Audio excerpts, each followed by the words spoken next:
Hello. Guess who's returning in peace again? It is me. Yesterday I was supposed to play Pokemon, but for almost 2 days now I've had this stomach ache thing going on that you probably don't want to know more about.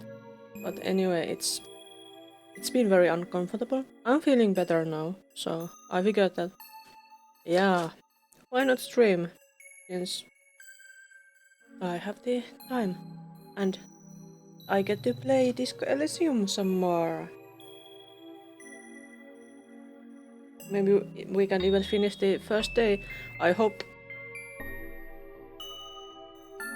I hope. I hope that it'll go well. It would be a shame if we died or something and had to download a very early early save. Download. Load. Anyway. Anyway. Welcome back. See, that should be established there and let's continue. Short on money. Equip. A plastic bag. Collect bottles. What? I can collect bottles too. Like a true hobo. Amazing. What was going on? So the time is 17:09. Day 1. We have those things equipped. Can't level up. You know, we could have a hat. That's amazing, but we don't have a hat, so no hats. Interfacing bye-bye box. What did these gloves give? Electrochemistry.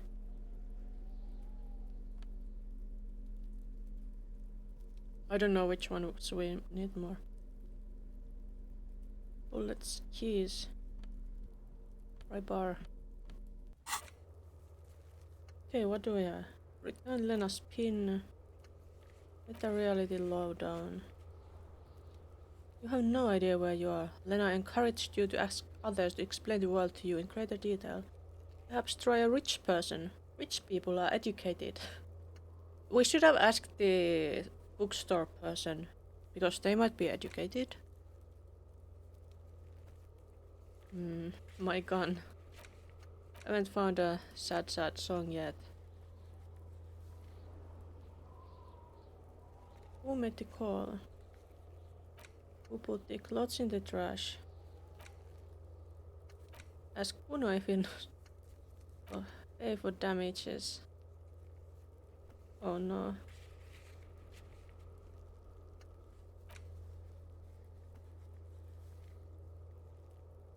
We still haven't been able to examine the body. Hangover feels really bad. You have to take the edge off. Find a bottle of alcohol, put it in your hand, equip it, the health slot in your inventory, and the magic will happen by its own. Pissing competition. Apparently there was a pissing match between Precinct 41, yours, and Precinct 57, Kim's. Ask Kim about this after the initial inspection of the dead body is done. But has told you some unruly union men gather in the mess hall. They're not there today, but most likely they will eventually show up. Okay. So that is what we have. So maybe we should be looking for money.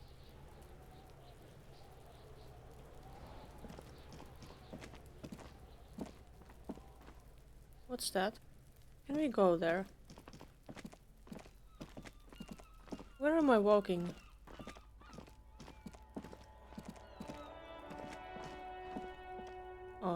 So I can't go there, I guess.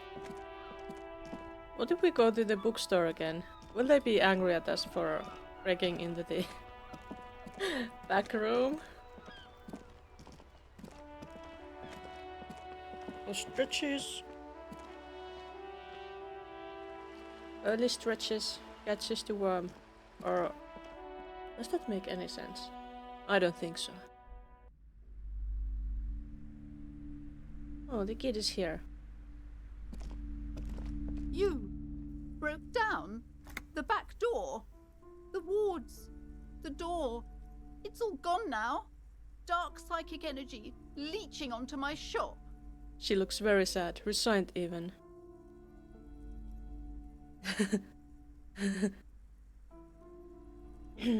Don't worry, my lady. Sometimes it's necessary to resort to extreme measures. I suppose it's all over now. I guess there's no escape. Her shoulders lump, as if heavy burden lies on them. What are you talking about? It is just a door. Just a door? This place is cursed, Detective. They don't call it the doomed commercial area for nothing. Just look at the sheer amount of companies that have failed in this house. Yeah. Why do you think it's because of a curse? I hope you're happy now. Happy that you've ruined everything. Now that you've broken the door, the curse is coming to get me as well. She closes her eyes and starts mumbling something to her pendant. Cursed, but I thought the curse wasn't real. Of course you didn't. You're nothing but a policeman. She shrugs, visibly dejected. All right. You know what? I'm willing to let you investigate the doomed commercial area. We are set on the path. There's little else to do. Didn't I already investigate that? But before we go on, tell me, did you encounter the malignant entity? Her eyes narrow as she whispers the name.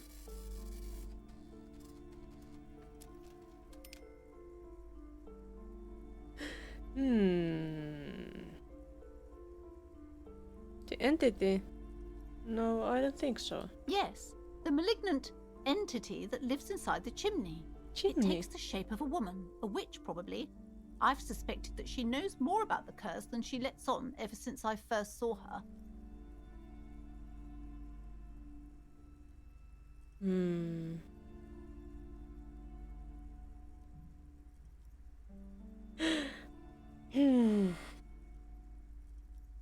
You mean the chimney that's part of the central furnace? I heard voices coming from there. Yes, I've heard that. It's enormous. She has barricaded herself behind some metal security curtains upstairs. God knows what she's doing there. Some unnatural magic, I assume. You should go find the entity and ask what happened to all the companies in the building. And do return to me after you've talked to it. I'm quite anxious to know what she has to say about the curse. If you're really interested in cracking this mystery, then we should go back to the furnace. Maybe you could yell into it or something. Make some noise. You'll think of something. You always do. Thanks for your trust, Kim. Despite his cool, the lieutenant's interested in solving this mystery, too. Oh, that's nice. I had a few more questions about the curse. Okay, but please, only a few questions. You wouldn't want to disturb the spirits.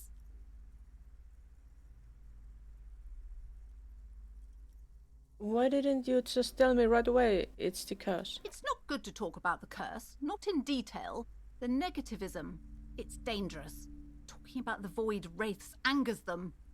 Wow. Void raves. You have new words. Void wraiths. Have you sought help from anyone? Yes, I've contacted numerous parapsychologists and even a pair of Simonese mediators. They provided me with the wards. She notes at the strange cage-like trinket on the curtains. The wards help to keep the doom at bay and protect us against the darkness that lies further in the building. Even though now I fear, it's not enough. Is your pendant part of the wards as well? Oh, this? No, it's a special Himian amulet, blessed by desert pygmy shamans, with a spell of compulsion. It's to compel people to buy books. There are numerous spells cast throughout the store. I had the books anointed with a different inducement spell, for example. It's guaranteed to boost sales 15%. Desert pygmy shamans. That sounds like a rather questionable way to describe a group of people. That is very true. Doesn't seem like the spell is working. There are no customers around except you. More money than that.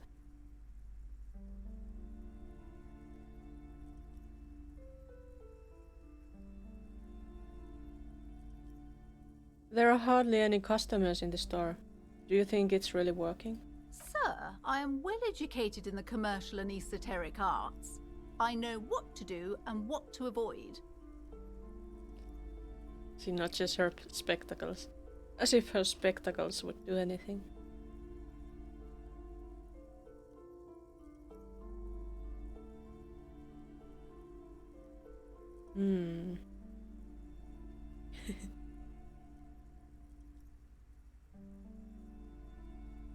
Maybe you should try to reconceptualize your business. Martinez doesn't look like the best place for a bookshop. You're right. A bookstore wasn't even my original plan. I actually wanted to sell esoteric paraphernalia to help to balance out this neighborhood's dark energies. Great idea, what happened? My husband suggested otherwise. He said it's less stupid, more appropriate, cultured and all that. Your husband still doesn't sound very nice. But being cultured doesn't offer any protection against the curse, does it? Maybe I shouldn't have listened to him after all. So, how does this curse manifest itself? The curse is so much worse than you could imagine. It's a disease, eating at the very foundation. A shiver runs through the woman as she looks around the dimly lit store. It's the curse of financial distress, of ruin and bankruptcy. She peers at the curtains again. Didn't that curtain just move? Oh no, did it move?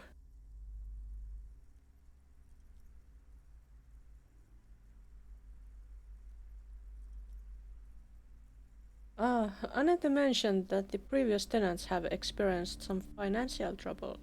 It's not just that, officer. We're dealing with something supernatural here. It's the cacodemons feeding off bad business practices and disappointing income statements. What? There's something wrong with this building, I can tell you. Ever since I arrived, I've sensed an eerie lingering presence, as if I was unwanted here. Sounds familiar. Sounds familiar.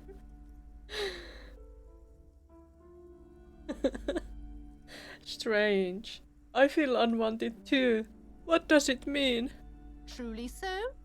Perhaps the dark energies are leeching off you. You shouldn't stay in the store too long. It may be dangerous.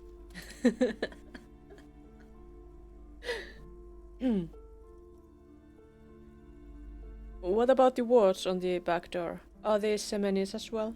Yes, the Simonees are very crafty and their wards are extremely powerful. Lesser wards simply won't do here. I see, never mind, I had other questions. The woman looks aloof, her features much softer. Occasionally she glances at her daughter's silhouette. That's all I can say for now. Book Butler. Let's talk to the kid, now that she's indoors. How does she like to be I'm indoors? sorry, sir. I can't talk right now. I'm very busy with my homework. I have so much homework now. Yeah, all her studies are homework, aren't they? You just can't win.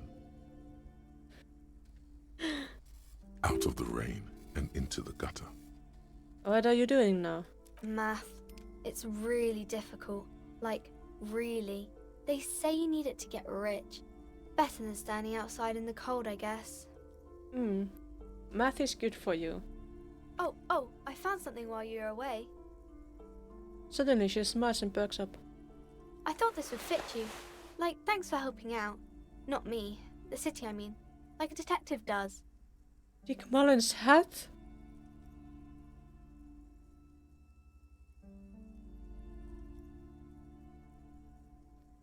Wait, where did you get it? Just what Dick Mullen would ask. I got it from behind the curtains. I'm not really supposed to go there. Oh, nice.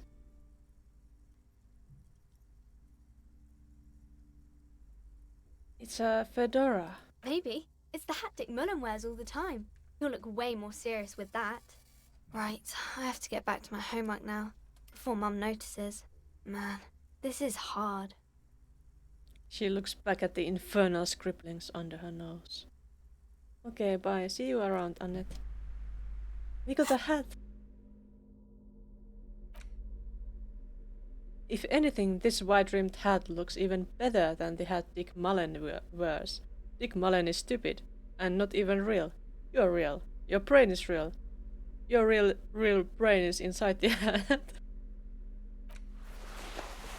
Yes. We are so fancy now. We have a hat. Investigate doomed commercial area. People say the commercial building on the plaza is cursed. No business will ever thrive there without going bankrupt. You promised Lesans you'll look into it. Enter the sealed door behind the bookstore and find out what happened to the companies there. Search for the malignant entity. Lesans said she lives inside the chimney. Find a way in. Well, we were there already. But we didn't go upstairs here in the bookstore.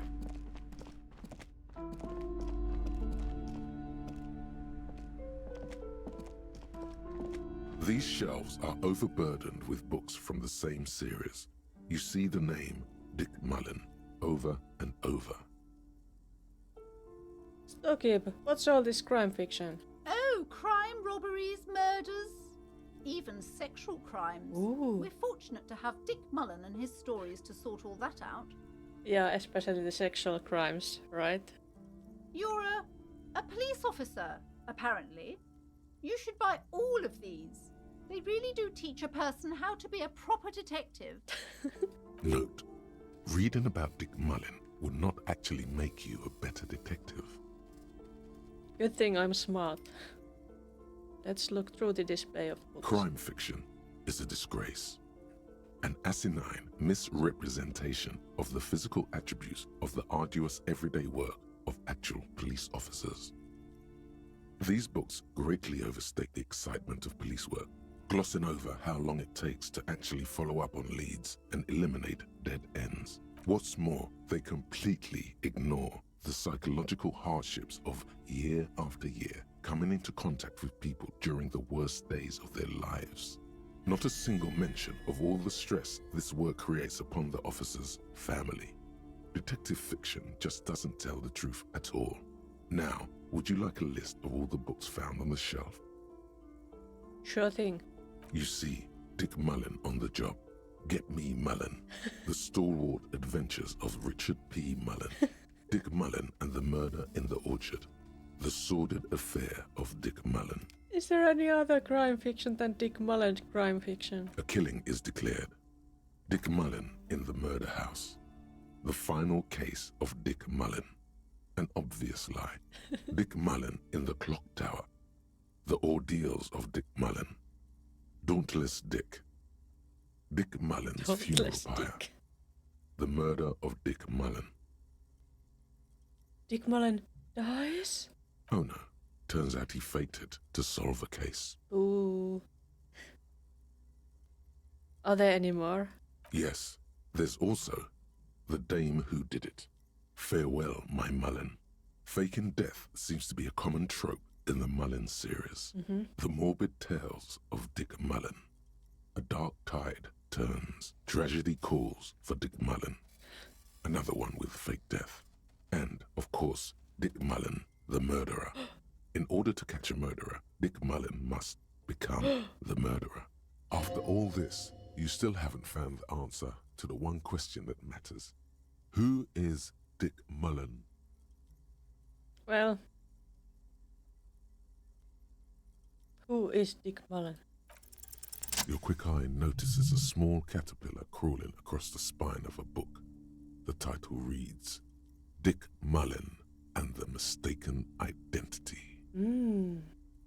What do we have here? Mistaken identity. A worn paperback from Dick Mullen's classic hard-boiled phase. The premise seems to be that Dick Mullen is framed for the murder of his best friend and has just a few days to prove his innocence. Why does this speak to me? Could it be the motifs of unstable identities and shocking betrayals? Unstable identity.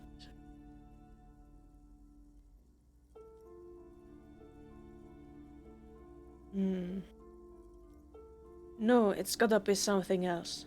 Perhaps you're drawn to the dark and noirish atmosphere. Is it that? No, that's not it either. Is it because the smoking dame in the slinky red dress on the cover is giving you a hard-on? Wait, no, that's not what's happening. Yes, it is. The bulge in your pants is embarrassingly obvious. No! Relax. It's not that bad. Also, this means your blood flow is returning to normal. Good news, really. Well, at least my blood flow is returning to normal. Please, don't let Kim see this. Something the matter, detective? Nope, all good here. I'll casually adjust my pants. The lieutenant nods. You think you detect the faintest trace of a grin on his face, but you can't say for certain. No, he noticed.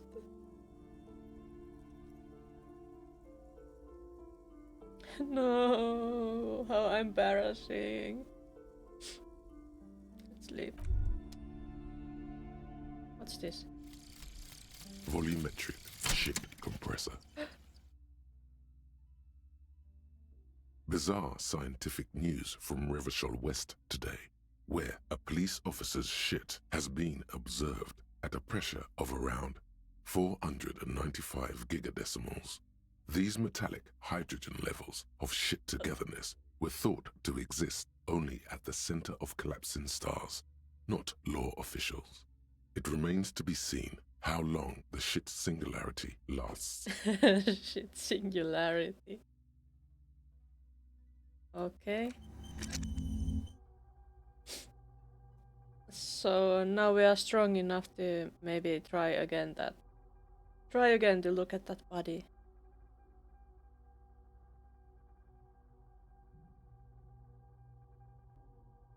Okay, what else did we get here? Map? The hanged man. Oh.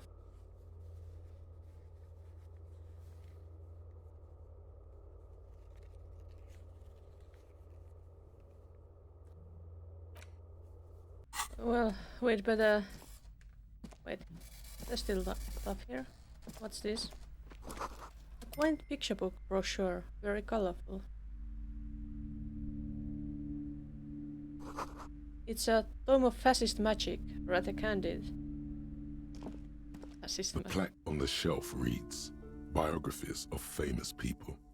You see a large variety of names, none of which ring a bell. Stockip, anything of note in this shelf? I would say. The Greatest Innocence. Yes, most certainly. It's an important educational tool delving into the depths of history, religion, and their relation to innocentic power. Who or what is an innocence? A very influential historical figure. But surely I don't have to tell you that. You're a law officer, and law officers have at least some education. Do we? The book is also very daring. The author aims to re-examine the universal understandings of the innocentic system, creating a fresh vantage point and a shift in the tired order of things. I thought it was about which of these innocences is the coolest and greatest. Perhaps for a layman, deep analysis is necessary to peel back the multi-layered meanings. Do her words seem vague and abstract to you? So, you recommend it? Certainly, it's prudent for a person to have at least an elementary understanding of history and society. Imagine the chaos we'd be in otherwise. You feel like you should get this one? Definitely. It's important somehow. There's something personal inside. The greatest innocence. Is that some kind of Illuminati symbol on that book? Let's look through the display of books. Browsing through all the books with all their names makes your head spin. None of these seem important or relevant. It's all just vapid egoism. Suddenly, a particularly odd title catches your eye. It reads, High-Speed Love, the tragic true love story of Jacob Irv and Alfie Delatraz, by one Cecilia Averbrook. What's it about? High-Speed Love chronicles the romance between two of the finest tip-top tournée racers in history. One of them is the madcap driver, Jacob Irv. His blonde mane graces the cover. What is tip-top tournée? Next to Irv's life story, you see a slim biography of an Occidental rock star called the Anti-Star. He's famous for shooting morphine into one of his eyeballs and cocaine into the other. Next to that, Rivasholian radio personality Guillaume Bevy stands in front of a rundown drug den. He's a permanent fixture on Channel 8, reporting on real-life crime and ruining cops' days. I really must insist you buy one of the books. Reading them is not for free. Do still browse, though, but not too long. I'm sorry, I did not mean to rush you. You are browsing. Go ahead. Take your time. Time is commerce.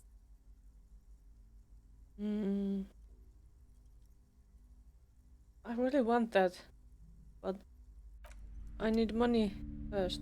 More money. What's this? Several maps have been attached to a bulletin board hidden inside the alcove. They're held up by small pins. The board has come loose from one corner. The maps look old and faded. Your eye catches a map of Insulinda, a map of Revachol, and a map of Martinez. Let's look at the Martinez map, since we are here. It's not really a map. It's a tourist thing. A picture postcard with buildings on it, drawn from an isometric perspective. A date in the upper right corner says 48. Still, it's detailed. Could be pretty useful for scouting ahead. You see the jagged boxes of an industrial harbor, even the whirling in rags there.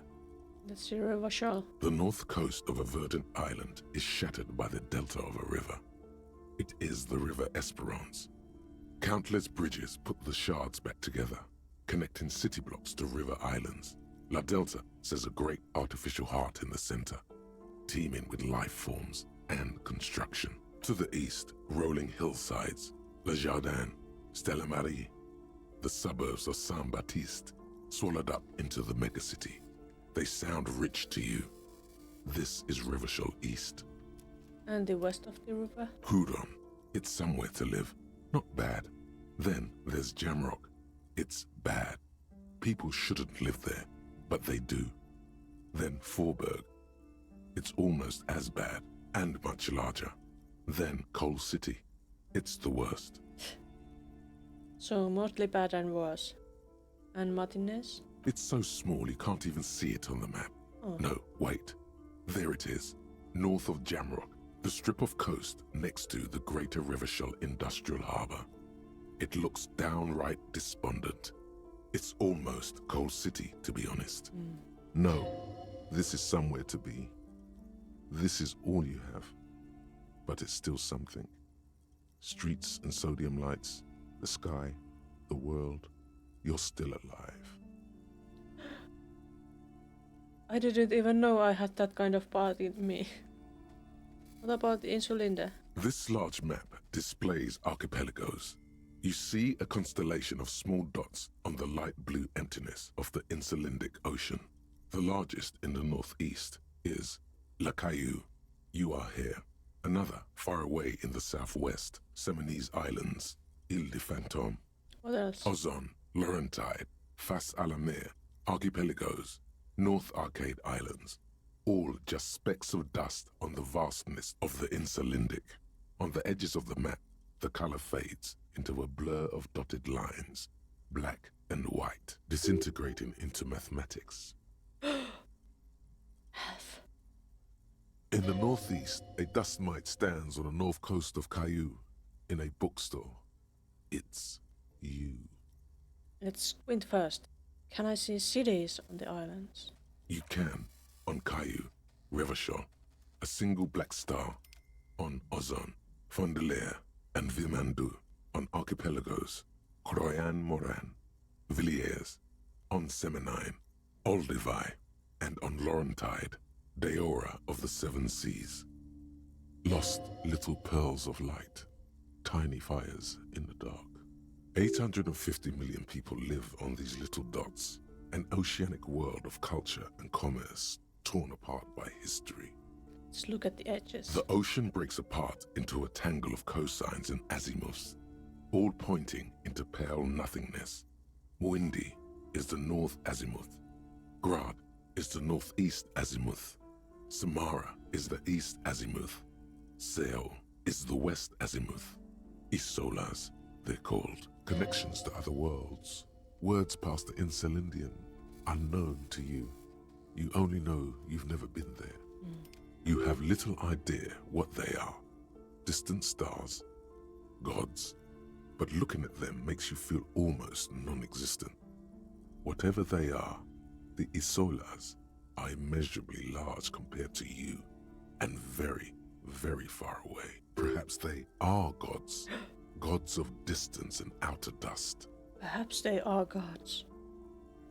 Starkeep, can I buy these maps? I'm sorry, officer. The map of Martinez is the only one available. The other two are not for sale anymore. And besides, you could scarcely afford them. Well, I probably can't even afford the map of Martinez. They're quite valuable, though they might not look it. The map of Martinez is 90 cents, though. Cents? Why is the one of the Martinez so cheap? That old thing? It's an out-of-date map of a tourist location that never was nor came to be. From when some design studio people tried to spruce the place up 4 or 5 years ago. They also renovated the horse statue, set up those coin-operated viewers, and designed the new street lamps. The place does not look like a successful tourist trap, does it? What happened then? They didn't get that far, for some reason. A shame the project never got going. Would be nice if someone fixed Martinez up. All these ruins are bad for business.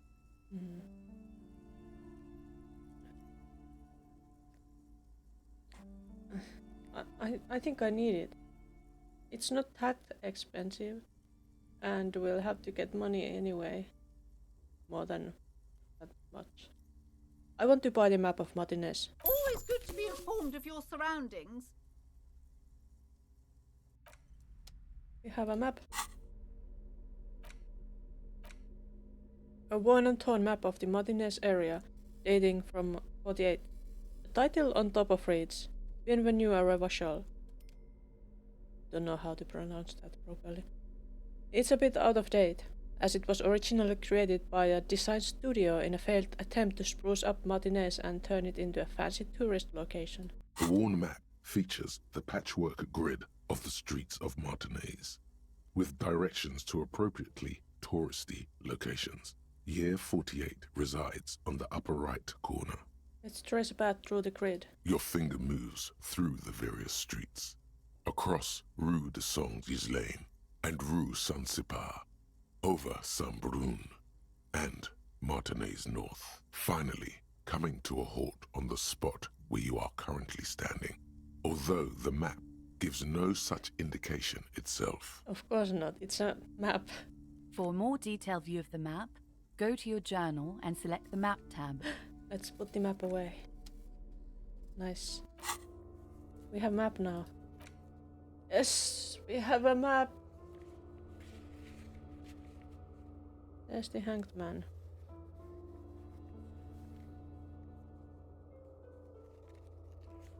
Okay. What's that? Another boring book. Just discard it here. What about this? This bookstore is not strictly about crime, romance, and biographies of famous people. There's also a wide range of paranatural literature. Storekeep, what books are these? Sir, please, no browsing in that shelf. That wisdom is not for free.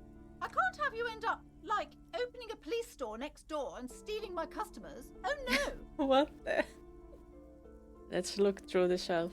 Amidst the various books, you find one written by someone named Matthias W. Dundas. It's about wholeness, unity, balance. These three things are very important to the working class mind. The point of the book, and many others on this shelf, is to give people medicinal advice in situations where they don't have access to paid health services. How does that work?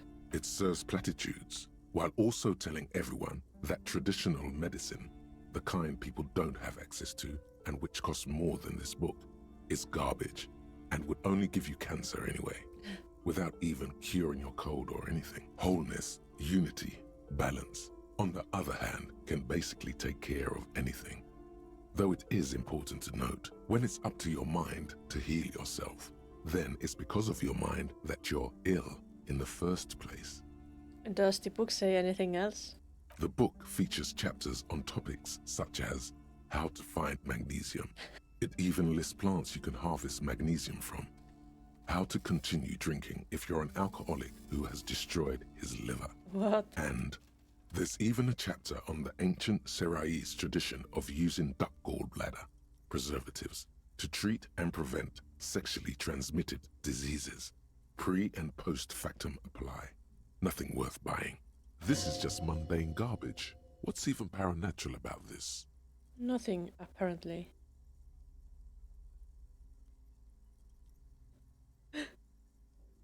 Let's try this. Let's try to find something truly otherworldly. The throbbing in your head increases with every passing moment you gaze at this shelf.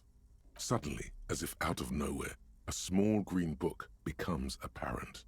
The title of it reads, Medicinal Purposes of the Pearl. What's the pail? The book contains very little explanation on the matter. This knowledge seems to be taken for granted. What's this book about? The book contains descriptions of various pseudoscientific therapies, alternative medicines, and folk remedies involving the pearl, also known as le territoire. The Inland Empire? For example, it recommends vigorously swatting one's naked body with a venik or hand broom, made from the leafy twigs of a young birch tree from the near pearl. Wait. That sounds like what you do in sauna.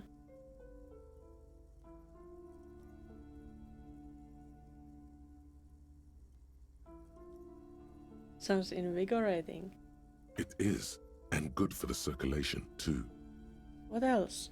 It also recommends consuming distilled spirits like vodka or whiskey that have been aged in the pearl.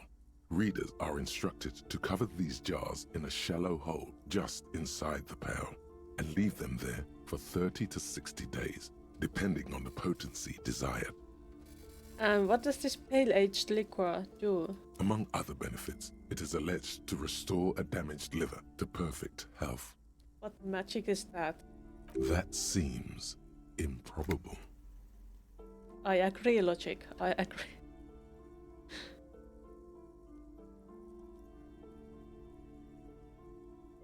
So how is that possible? Is it any more improbable than anything else that human beings put their faith in? Fair enough. What else is in there? For general health and well-being, readers are encouraged to take regular strolls through the pearl. Though a sidebar cautions readers to limit each stroll to less than an hour. These strolls promise to cleanse the mind of worries and the body of toxins, especially if the perambulator performs this ritual in the nude. Nudity figures prominently in a number of these prescriptions. This is exactly what you need. Nudity? Anything else of note? There's an entire section devoted to cures for men who are struggling to perform their marital obligations. Well, I certainly don't need that since I don't have marital obligations. You close the book and return it to its place on the shelf. Let's leave.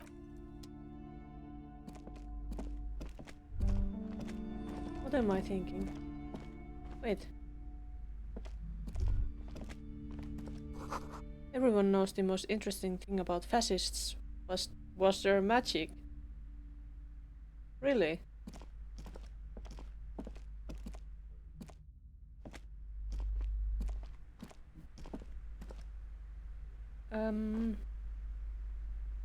We need money more than we need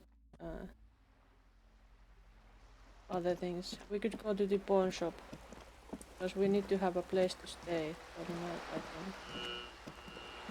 Is this one of the designed lampposts? What about north? Nothing is pure. What's this? The address. Broken window. Deeps has windows. What's this? This coin-operated viewer is facing southwest. Its coin slot is full of fossilized bubblegum, rendering the machine permanently inaccessible. Poor little viewer. Let's pat it. The metal feels cold and wet under your palm. It looks unhygienic. Vandalism. Ew. Probably some kids. Lieutenant inspects the rigged slot. Yeah. And I could point my fingers at the certain kids who could have done it. Let's look inside. A thick layer of graffito covers the lenses. You spell out the word Onuk written on the other side, with N and C scribbled backwards. Who could it have been? That's Kuno on the lens. Oh, I wouldn't have guessed. Let's shift our focus to the background. Under the graffito, a sea of blues and greys appear. Behind the water lies a coast studded with concrete and reeds. On it, a church on stilts, lanky weather-worn wooden planks, an X-shaped cross topping its tower. You know this to be the Star of Pericanasis, or the Cairo. The central symbol of the Pericanassian church, a star, a great moral height to be strived towards. The church looks old and weather-worn. There are no lights in the windows. Okay, let's leave. This doesn't look like the pawn shop. Maybe the pawn shop is here. Maybe it's still open. It's getting quite late. I don't remember where the pawn shop should be. It could be somewhere here. No. I don't know. It's not bad.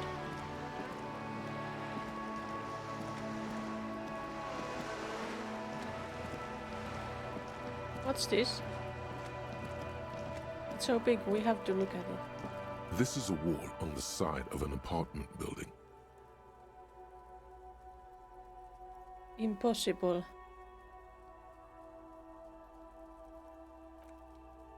Can't save. But let's try this. Impossible. I may retry it. You have no clue. It's just a wall. So many walls all over Martinez, weather-worn, cracked, their paint peeling. shivers. Let's live. But it was interesting.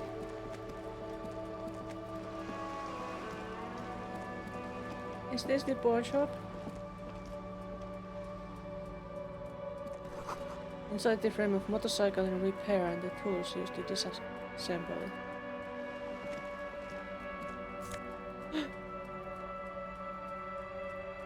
Hey! Up here, Piggo!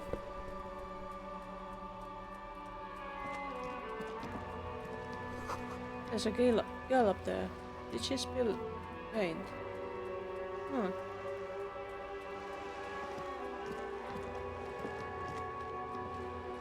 Yeah, you better keep walking. What's this?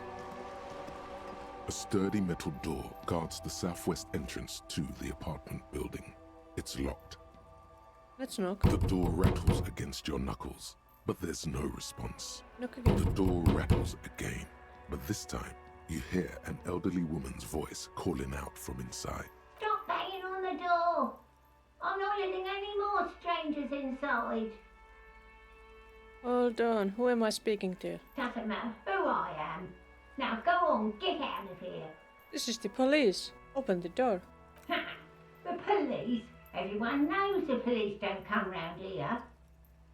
The hallway echoes with her cackle.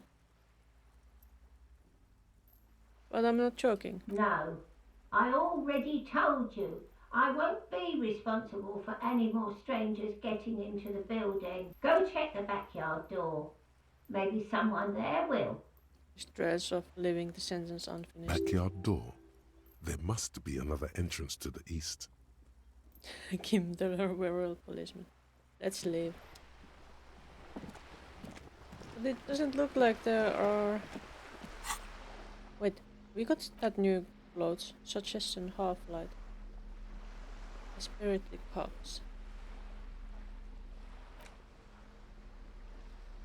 Hologen. Disco ass blazer. What if we put on this? Minus half-light. This classic double-breasted coat suits everyone, including you. And if you ever find yourself battling winds at the helm of a ship, then the coat's heavy fabric has got your back. Even if moths have left few holes in it. Sounds better than what we were wearing. Maybe we are less smelly now.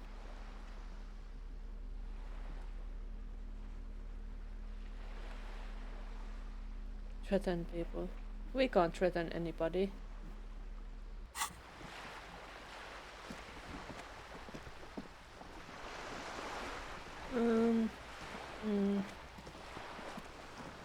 Doesn't look like the pawn shop is here. Can we get up there somehow?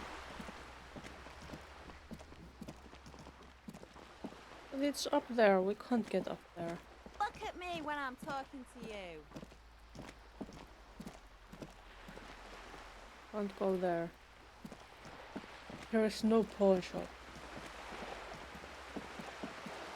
I'm scared. Will we have to sleep outside? And what will Kim do when the night comes? What's that? Whoa. What have we here? A bridge? A bridge with loose nails and rot-infested wood that creaks in the wind. A construction code violation if there ever was one.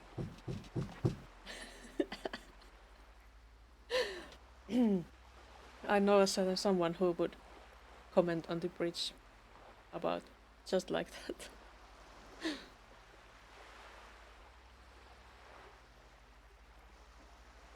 Kim, it looks like we've got a construction code violation. Sure. They never cleaned up the war damage. The rest of Revachol looks better, though. But Lieutenant, think about the splinters. The bridge is fine enough. Locals use it all the time, after all. It's nothing to worry about. Yeah. Shall we? He adjusts his glasses. What is worrisome? Does our map show? I guess we'll just have to find the places. Maybe we should look through that. What's this? Trash? If you had a bag in your hand, perhaps you could collect these bottles and sell them. This coin-operated viewer is facing south. The instruction manual says to insert 25 centimes and pull the handle while looking inside. Then use the focus knob to zoom in if necessary. Why place a tourist attraction in the middle of such poverty? Wasn't that explained? They tried to make it a tourist attraction, but they failed. What's a tourist attraction doing here? There was a revitalization project in 49. A design studio tried restoring Martinez to its pre-war glory. It didn't stick. What happened? They got as far as the street lamps and the statue on that intersection. Then something went sour. I suspect that something was Everard Clare, the union leader, who muscled them out. It's how it usually goes around here. So that's who it was. Can't we do something about it? We should have done something about the union 10 years ago. That ship has sailed, officer. Alright, let's leave.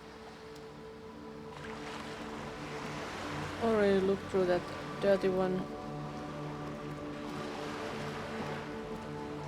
Hey, he has a bag. Look at that, he has a bag.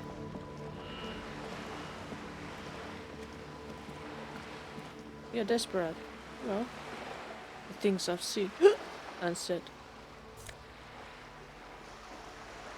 Yellow plastic bag. I got the bag. Equip this to collect air from the streets.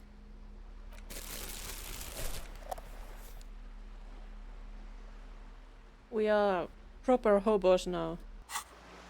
We can get the bottles, I think. Let's take it. Let's clean the streets.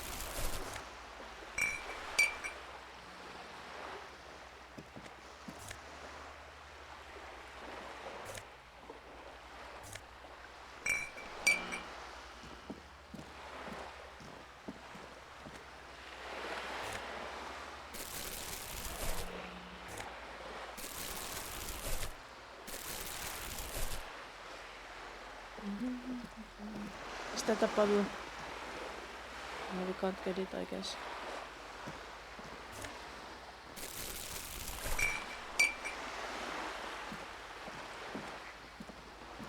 Right. Well, we can still look for the pawn shop while we gather all those bottles in the streets.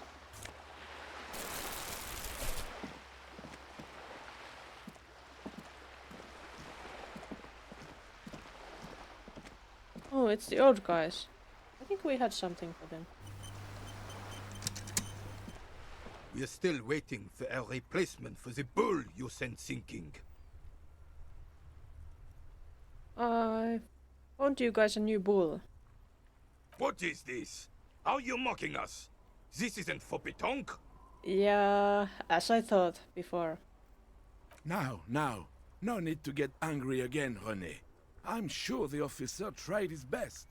It's not like there's a bull kiosk here in Martinez.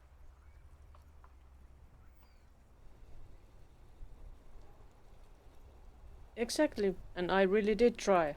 Trying is worth as much as is accomplished. In this case, almost nothing.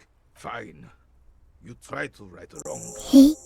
It's still a gram better than actual nothing.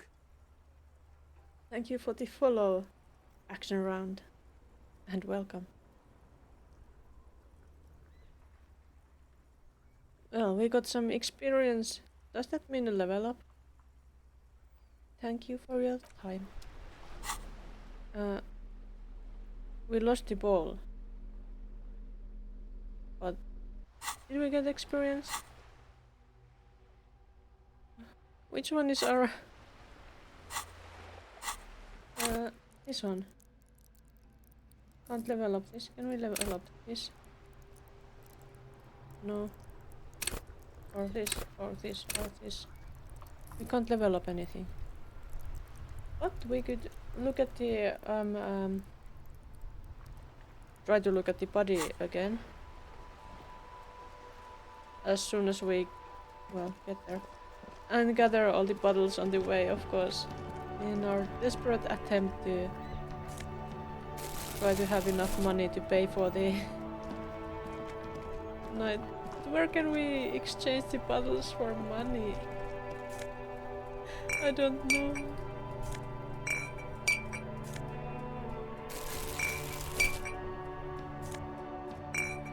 But at least we are good citizens since we are collecting the bottles.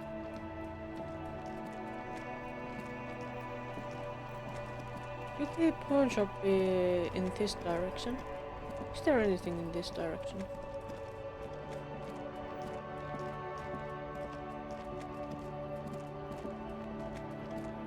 Who is this? Do we dare to talk to him? Welcome to Hyperstellar. Announces the rotund man. The remark isn't addressed to you, it's addressed to the lieutenant. Well, he's more convincing. Why are you addressing my partner like that? Don't you welcome to Revachol me. My grandfather came here from a 3,000-year-old racist isolationist culture, while your ancestors came to this island a mere 300 years ago.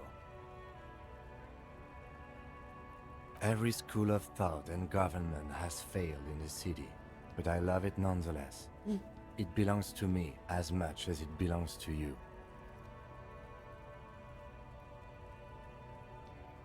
You tell him. It's men like you who keep Revachol divided, making it that much harder for everyone to climb out of this post-war limbo.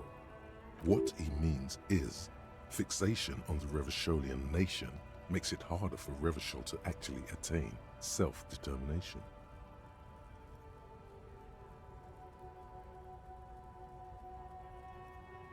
He's right. You're undermining our best shot at real self-determination.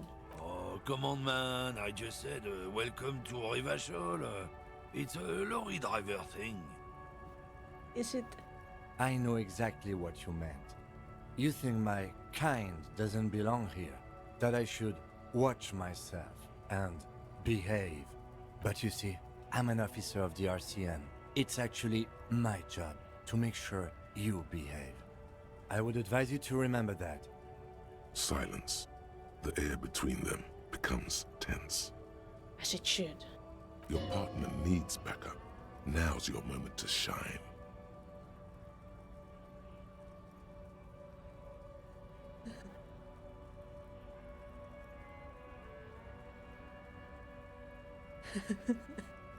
Let's shine.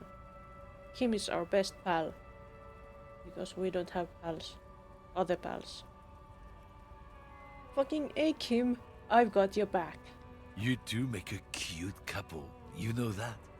Don't we? The lieutenant exhales and resumes his regular calmness.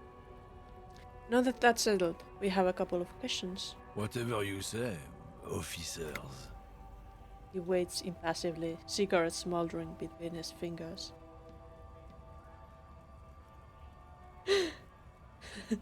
I found this mug in the trash. Yours? Oh man, that's great. Look at that guy go. Haven't seen anything that funny in a while. Is it yours? God damn. Thanks for that, but no, it's not mine. Well, it fit your style. He doesn't live in Martinez. Ah. So what was that argument all about? It's about biological determinism, natural law, the sorting of the races. So, fascism? Not the most popular topic nowadays, with the coalition in charge and all. You might want to change the topic. That is, bury your head under the sand like common sheep. See. Also, you're just a racist. Makes sense. I'm not just racist. Look, I've read books. Huh? The science of racial theory has all been proved, even if some people I see. don't want Not to just a accept it. racist, but a true fascist. People who've studied these things say that you and me are superior by design. So, naturally, we Occidentals should be in charge. Obviously, you can see the merits in that. Well, I can see the merits in that, but that's only for certain people. Race is a simplistic means of social classification based on easily observed attributes, hunches, and pseudoscience. Indeed.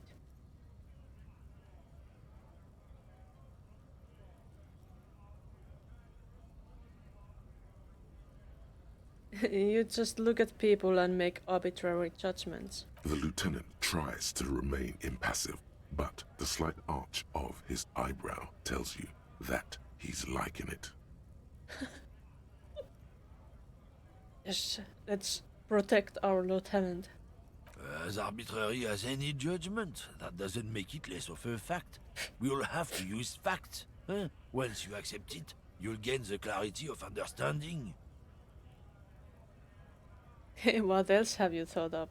So, lately we Occidentals have experienced an unfortunate downturn when members of the superior race cease to believe in their innate superiority. They stop competing for resources. What's the problem with that then? The problem? The damn kips are showing a real good game lately. Same with the mosquitoes. And the other introduced species too. They're on the precipice of cultural victory. Cultural victory? What is this then? Wait, what's this cultural victory? It's what the kips of Boogie Street are going for, right under our noses. And the others too, on the radio. Heard any chansons lately? Heard any motetos or leader? No. Dominating culture is how they plan to win. They say so themselves. Uh-huh. It's true. Also, you need to realize the dangers of mixing races. Who knows what might happen if people don't stay in their birthplace? You might end up with a new sub-race, with unknown characteristics, leading to extra competition. That's why you've got to control the offspring. Ugh. Yeah. I'm not done with this. Why don't you go fuck yourself? Don't push your luck, runt. The man gives you a disgusted look and turns his attention elsewhere, ignoring your presence. What's this? Jump Jams, popular music mag. Lossy magazine, most able-bodied men. This issue hosts a top 10 list. What's this? Magnesium. There was something about obtaining magnesium in that. There's something happening here. What's this? Right there. It's a store. We can get some money from here. Isn't that one of those return bottles automats? The tear machine stands in the corner. A sign says, 1 bottle equals 10 cents. Your bottles clunk into the machine, and the money appears with a satisfying jingle. You're a richer man now. What a pitiful amount of money. Melancholy pop song plays on the radio. What's this? A small cabinet on the wall is filled with various medicine bottles, nasal sprays, and blister packs. They all bear the Saint Baptiste Pharmaceutics logo. Their logo is the bloodless rose, pure white, untouched by harm. Bloodless rose. Aren't roses usually bloodless? Just ask me if you need anything from Saint Baptiste. We don't stock prescription meds, but we do have Nosafed, Duramine, Magnesium, and Hypnogamma. Nogama. Who is Saint Baptiste? Saint Baptiste, you know, the pharmaceuticals company. Saint Baptiste Pharmaceuticals, the one that sells meds out of Saint Baptiste. That one. There. She is right. Saint Baptiste, the company, derives its name from Saint Baptiste, the city. Itself so named because that's what it is. A rare case where that really is the full etymological history. As far as almost anyone knows, at least. What do those products do? I don't know. Let's see. Nosafed is a nasal spray. Duramine is a really good painkiller. Magnesium is a dietary supplement. Hypnogamma is... drugs. I don't really know what Hypnogamma is. I guess it makes you feel less shit. It's recommended to use after lots of partying, studying, or exercising. Can you be a little more specific? No. Sorry. I'm not like a doctor or anything. Why not? Nosafed heals +1 health. Duramine heals +3 health. Magnesium heals +1 morale. Hypnogamma heals +3 morale. Do you have ammonia? Yeah, there's like an ampule somewhere. I see. Let's leave. What's that?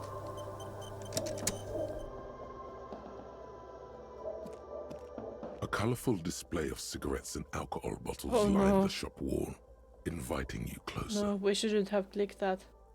There, in that dark green glass, all in vain. The great flowing river of warmth, wine, alcohol, beer, alcohol, love, alcohol. This is not a good place for a recovering addict. Guess not, no. She looks at the wall of goods behind her and adjusts her hat. Oh, it's stretching time. I'm gonna stretch. My cord got stuck on my chair. What a good stretch time it is.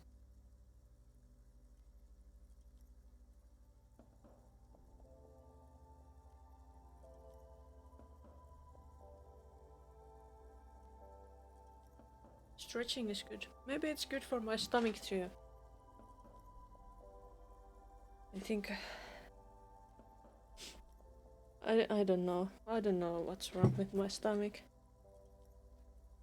Maybe it's just some gas stuck somewhere in the guts. I'm obliged to inform you that both alcohol and cigarettes damage your health, but I guess you already know that. It's true, I know that. And we can't afford it. Yellow roses, dozens of them. Tulips too. Tulips too.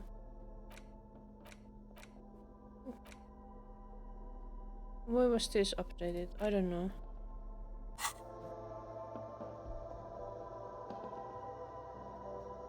Welcome to Frit. Feel free to look around or something. Everything is out on the shelves. She returns to her magazine. What's that magazine she's reading? What magazine are you reading? You mean this?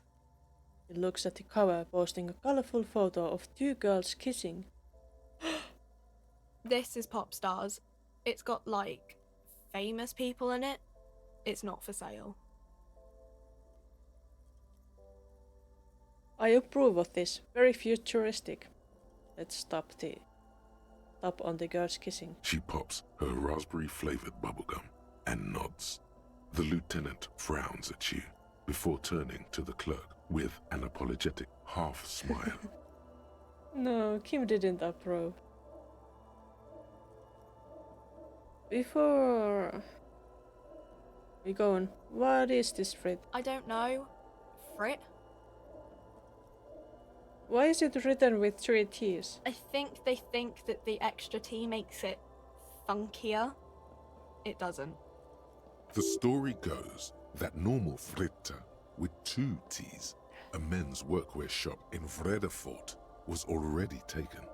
So when Fritta Retail Inc. grew into a multinational corporation, they had to add an extra letter to avoid trademark infringement.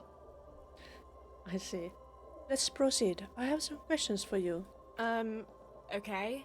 I'm not really supposed to be chatting to anyone, but...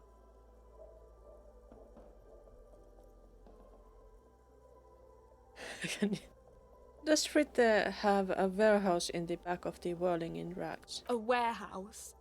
I don't know. Maybe. I don't really care what Frit does. Come on, give me something to work with here. She looks up from under her brow. Fine. Frit doesn't have a warehouse. Just a little back room here. Okay? Okay. She turns back to her magazine without waiting for you to respond. Can you tell me anything about the dead body? I don't really know anything. I mean, I know it's there, but I haven't seen it, so... How long has it been there? I don't know, really long. What do you think happened? I don't know. No need to worry. It's just standard procedure for us to ask around. If you hear anything, let us know, okay? Okay. Also, did you know the man who died? Not really. Not really. Does it mean that you knew him a little? No. I didn't know him at all. Okay, that's alright. Thank you for your help. Uh-huh. Then, can you tell me anything about this reality we're in? Reality? You mean, what reality? Economic reality, or...? She is like a student unexpectedly called upon by a teacher. Can she answer the classroom question? Well, yes, tell me about the economic reality. I don't really know anything. I mean, I'm 15. Oh. 15 is an excellent time to learn about the economic reality. Yeah, that's why I'm working my arse off in Frit. So I guess, like, that's economic. Mhm. What about the physical reality then? I don't know. What about it? Where are we? We're in Frit? No, I meant where are we on a larger scale? As mankind, or as a nation, or... What will her essay prompt be?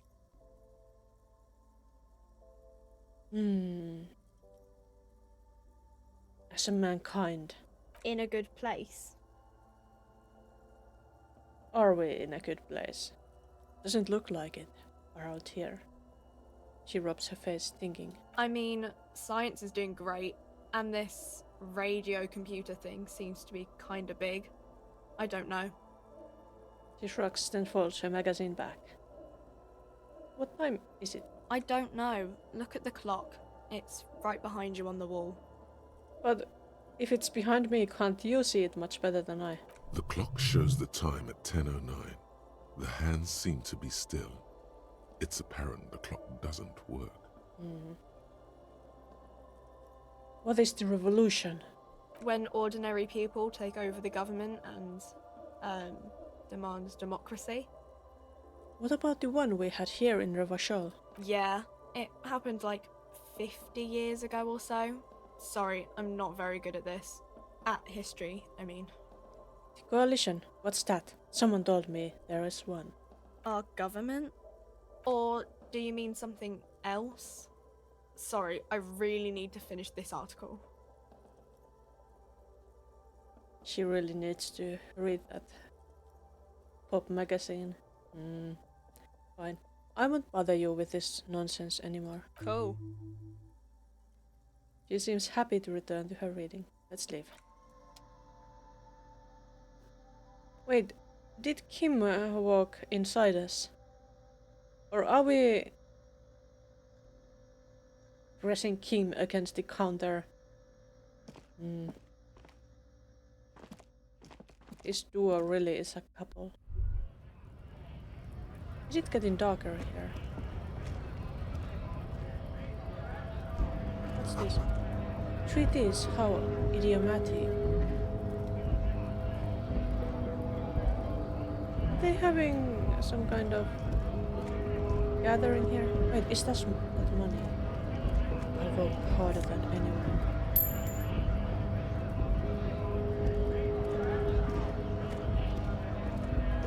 These people seem like coalition people, maybe. The lorries probably stored fuel here. Now they store booze.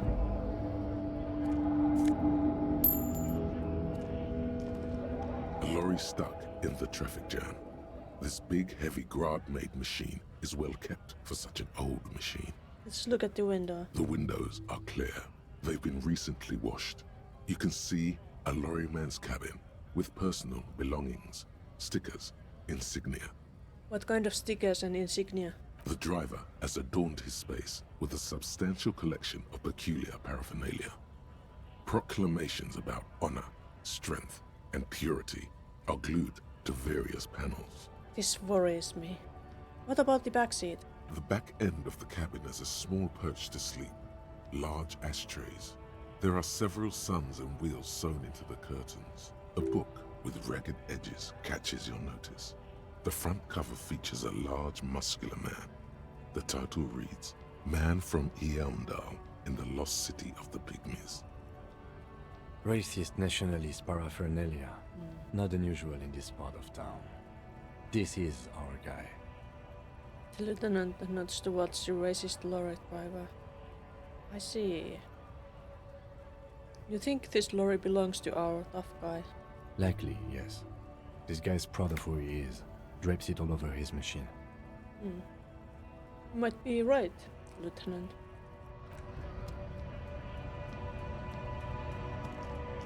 What is this? Foreign car kept in good condition. A Stars Riker, one of the finest Zhimsk-made motor carriages ever. An oldie, but a goldie. Who drives this? Not many people outside of Grad, and Revachol West too. it appears. Hey Kim, check this out. A Stash Raiko KK2. That's a classic model. Never thought I'd see another one repainted after what happened last time. Hold on, maybe I can impress him. Do I know what happened last time? No, only that the motor carriage is typically baby blue, the colors of Sigismund the Great, an ancient Zhimsk ruler. His banners were famously zephyr and white, the colors of the stars Raiko.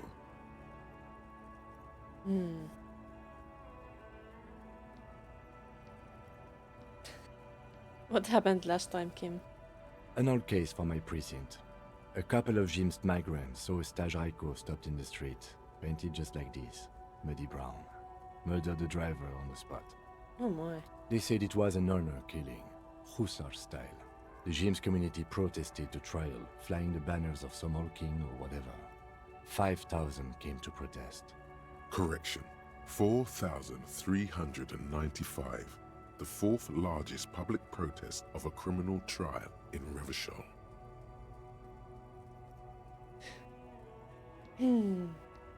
Should we correct Kim?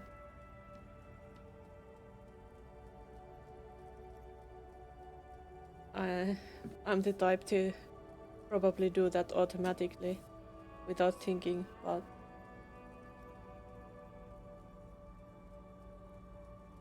our hero here might not be. Okay. No votes. So I don't know.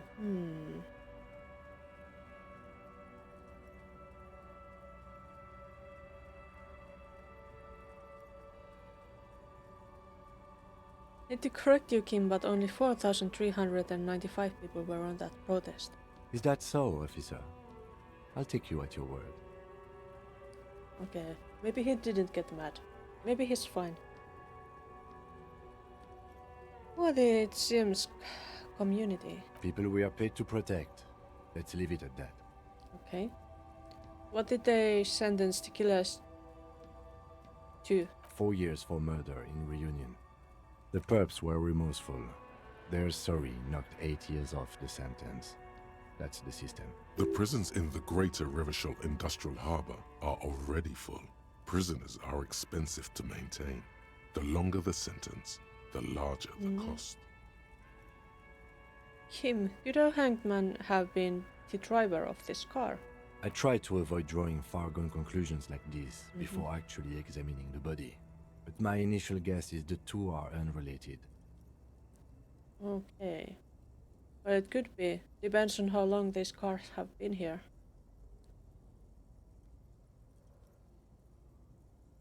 Interesting. Before we proceed, I've got an opinion on this paint job. Yes, detective? They should have left it baby blue. You sure you're not Zhimsk? He shares a smile with you, only for a second. Yes, you're sure you're not. Or if you are, it's only in that Revacholian way. 4 to 5% maximum.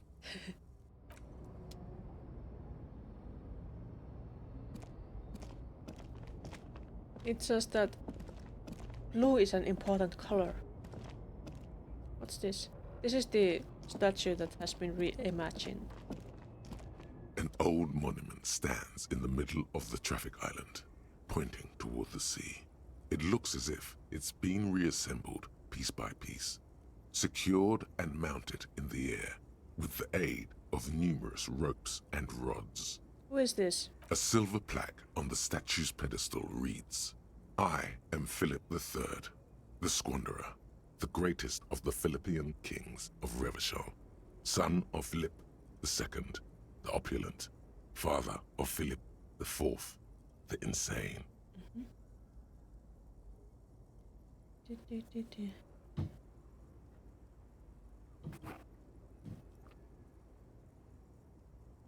Guess there's a chance for you to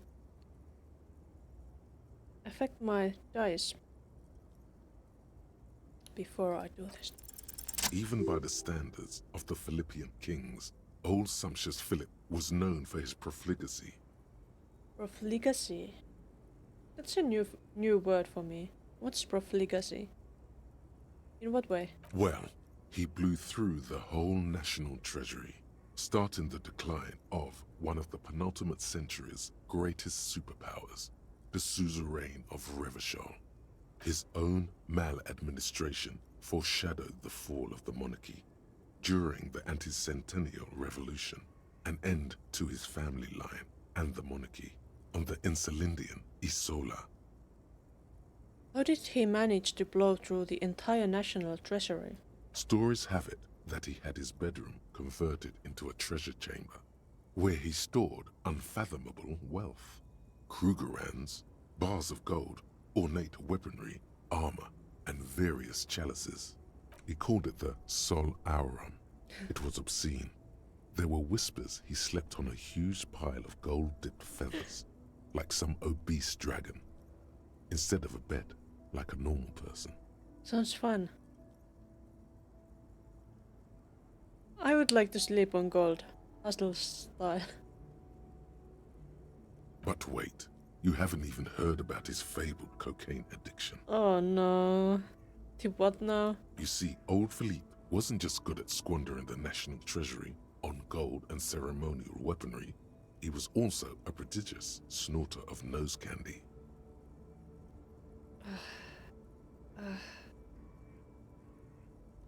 So he was addicted to nose candy. A bloated druggie. That's what the revolutionaries said 150 years later, right before they emptied out the royal mausoleum and dumped His Majesty's mortal remains in the Insulindian Bay. Okay, what is this? What is nose candy? Cocaine? Cocaine. Yeah?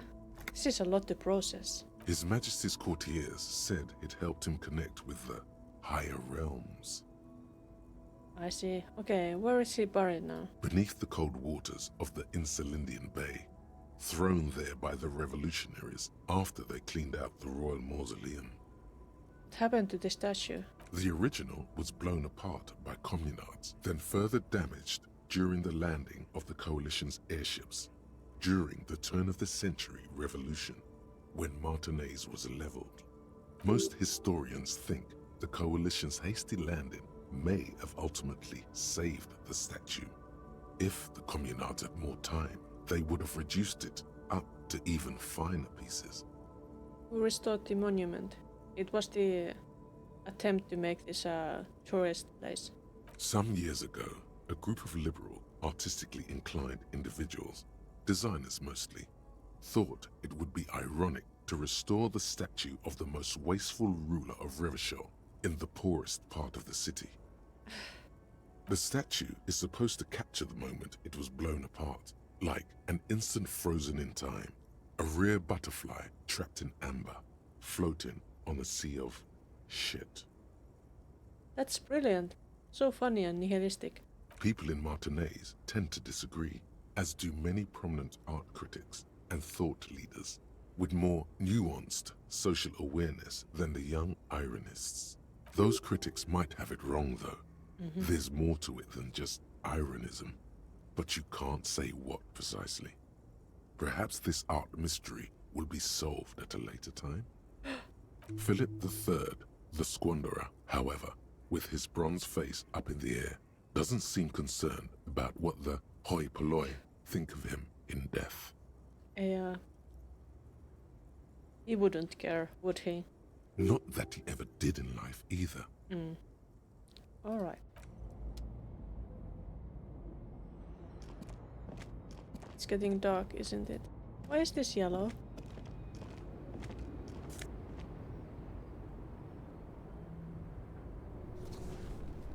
We got a shirt. We're currently wearing this. It gives us drama. This would give us physical instrument. Tank top, gym vest, reeking of sweat. This sleeveless shirt is the best choice if you're not afraid to show off your masculine upper body and that hairy chest. Sweaty. I don't want to wear that. I don't want sweaty. And I like the drama.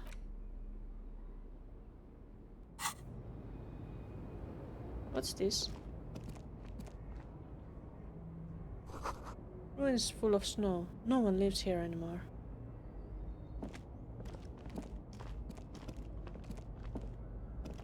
What's this? Who's that?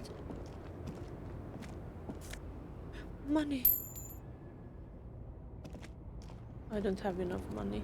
The small, wrinkled woman does not greet you. She nods along to something on her radio. A photograph is clutched in her hands, and there is a warm smile on her face.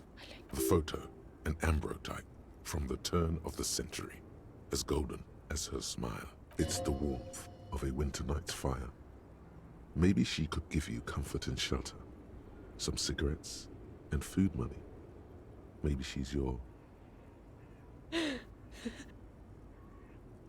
Grandma? Nothing. Her smile just keeps widening. Her hair is grey like lead. Excuse me, madam. I'd like to ask some questions. No response. Wherever this woman is, your words fail to reach her. Snap our fingers in front of her face. Wait, The lieutenant stops you before you can snap. she's just a distracted old woman. Better to leave her alone. Why? Why? I just told you why. Okay, if you say so.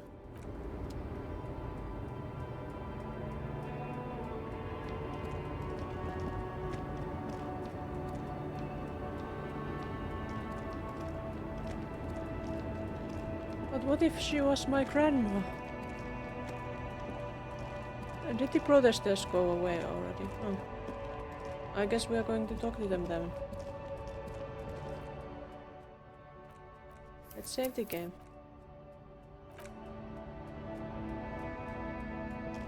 Did we save the game?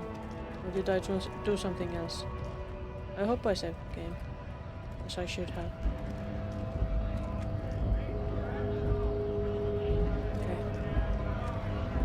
Bastards! We have a right to work!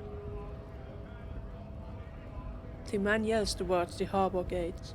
His voice is the loudest of the lot, and oddly screechy for a man his size.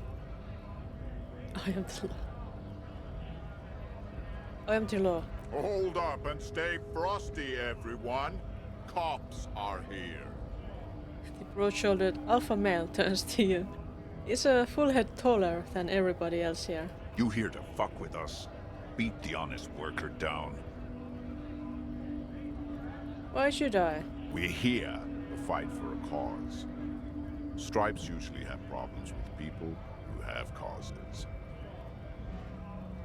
Okay then, I'm thinking no. Good. We're fighting for a cause here. Right to work! Right to work! Besides, we're not that different.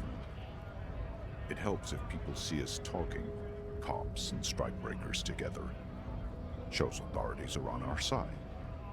Builds confidence. What kind of cause are we talking about? Rights of people. Rights of workers. To have gainful employment. To make a salary. And feed their families. His manner of speaking is wooden. The tone of voice bland and uninspired.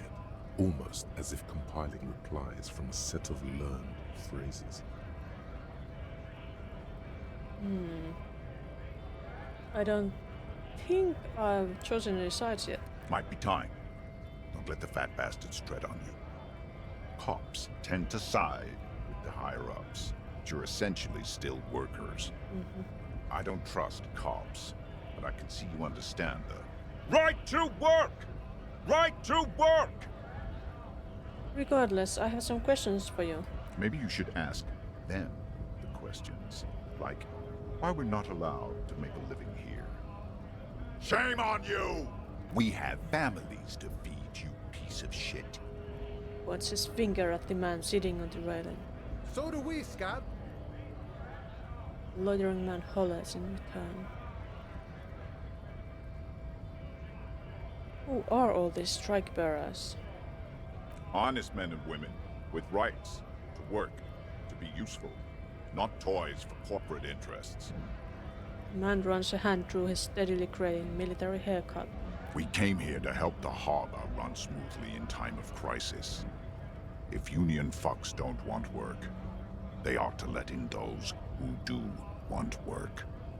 Okay, so are these guys against the unions? I have a question. Why do all these men follow your leadership? An excellent question, Lieutenant. You think they follow because I'm big and loud? No. They follow the rules of the market, the rules of the economy, because they were given a job to do! So what exactly is your goal here? We were promised work. We'd be in there, working, if the bastards hadn't shut the gates. Promised work. And you are unable to breach the entrance? Main gate's locked. Would take heavy ordnance to bust it open. Could try to get in through the secretary's office. Door's locked. The guard's blocking the way to the access panel. And I don't mean the scrawny mess punk either. I mean head measurer. Or whatever he is. Wait, head measurer? Huge Seminese guy standing up there on the overhead passage. Won't let anyone by. The access panel is right behind it. How bad could one guy be? You seem capable. Bad. Standing on a narrow bridge, he's got a strategically advantageous position. And he's trained. I don't know how the Union has a trained killer up there. Trained killer? But that one's no joke. And my men are tired and hungry. They're workers, not fighters. Why don't you just talk to them? Like civilized folk, you mean? These native fucks don't understand civilized. Ah, that's not a good attitude. Odd out-of-place colonial reference there, Mr. Scab Leader. Indeed. It would be better for the neighborhood if you went home, at least for now, if you can't get in anyway. No! They will give up eventually. Or get drunk. Leave the button unguarded. Then we charge. The man rubs his jaw. Perfect, lightly birded square wedge. And he has that military haircut. And he's big and loud. You've been talking to him for quite a while now. Something is off with this guy. Ask him where he's from. Excellent. Okay, I gotta ask, where exactly are you from? What's it to you?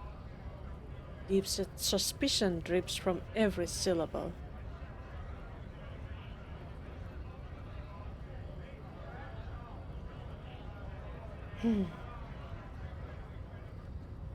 Routine part of the investigation.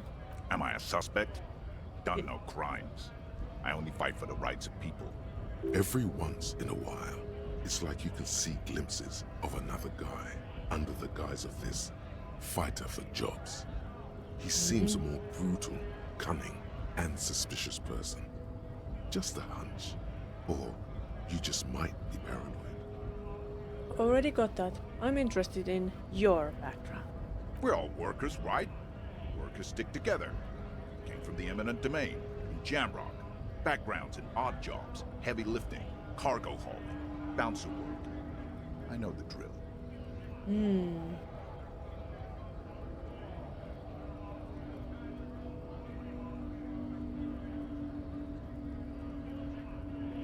Sweet. I know bars. Been thrown out from several. Maybe that's why you seem familiar. Or let's be questioning. Bouncer, where? I frequent a lot of bars. Maybe it's one I know. Worked at Territorial. Ring a bell? Pretty okay as far as lies go. Pretty okay.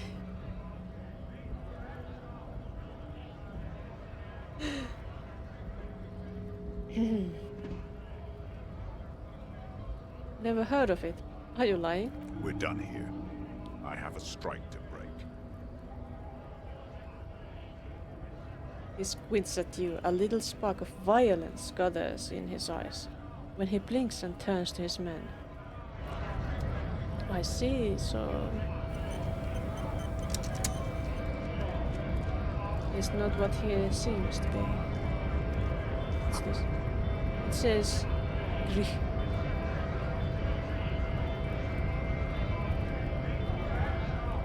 Maybe this fellow can tell us about the other side. Scab? Asks a man with jolly eyes tilting his head. You're hazy on the notion of a scab. Smells like politics, though. Maybe it's got something to do with the flask he reaches for from time to time.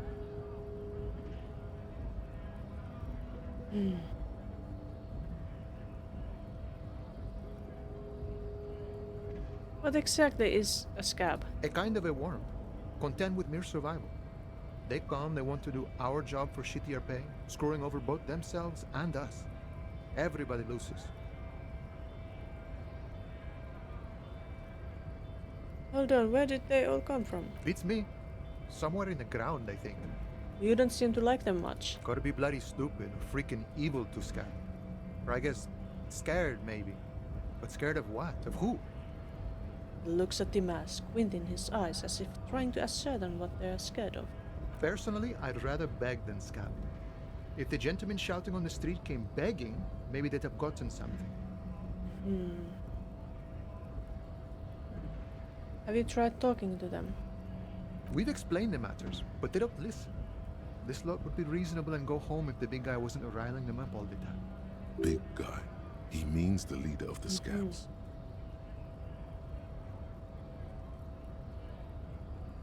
Well, I'm not a scab, I'm a cop. I was just messing with you. No one's ever seen a cop scab. Imagine, you cops going on a strike, but then another cop comes in and says, let us cop for less money. He chuckles, then realizes. Speaking of, what brings the RCM here? To the wild north? Come to see the strife?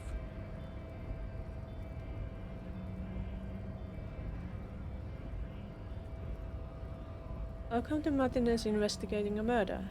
Murder, huh? That sounds like a lot of hard work. You'd never see me investigating a murder.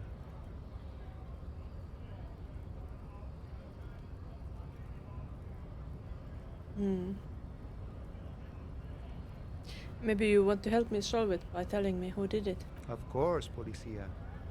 It wasn't me. You can rule me out. Easier that way. He didn't do it. It's the truth.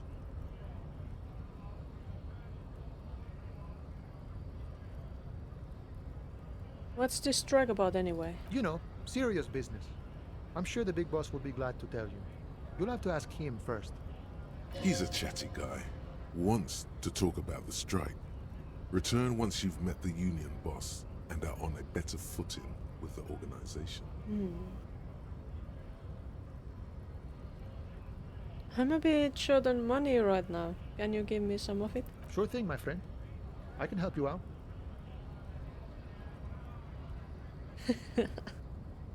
We're gonna fail this. Let's try to catch it.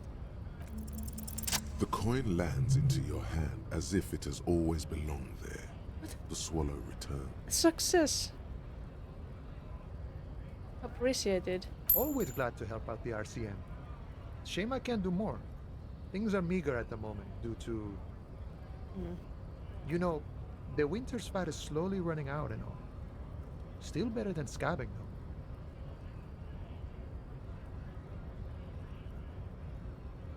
The union has problems getting by? Nothing to worry about, really. The jam's a bit of a mess. Cargo can't get in or out. The rationing is a bit stricter, is all. Supplies should last the strike, though. Every little bit helps, you know. I'm always glad to help out when possible. Not like these slithering scabs. He looks at them in disbelief. I need to know what's behind these gates. I'm exploring. My friend, I respect the right to roam. The open range awaits. Gazes over the roundabout with a glint of longing. Does this mean you can let me through the gate? I don't operate in that capacity. I'm not a granter of passage. The passage grants itself. If it's so simple, why did the scab leader warn you of the guards blocking the way? That's simple. I just walk in. Aye. Walk right past Measurehead and go in. Past Measurehead. Yeah, the 2.5 meter tall Semini supremacist there. Walk right past him. Right. Then press the button to unlock the door. Uh-huh. Then go past him again. Okay. And you enter the arbor through the office. Está.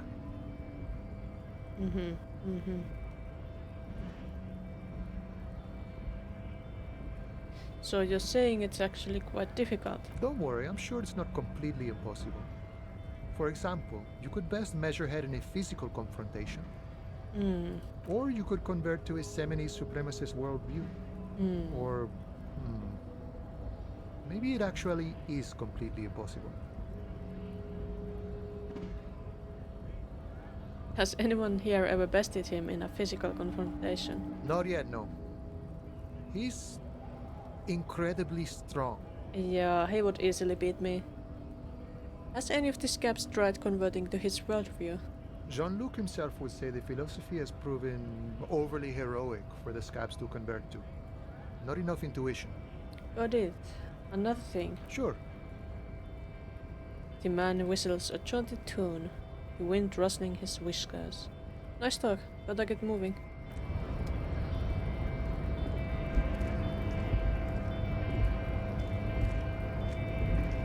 What's this?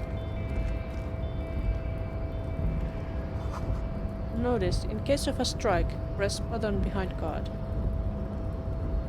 A hermetically sealed door locked by electronic means.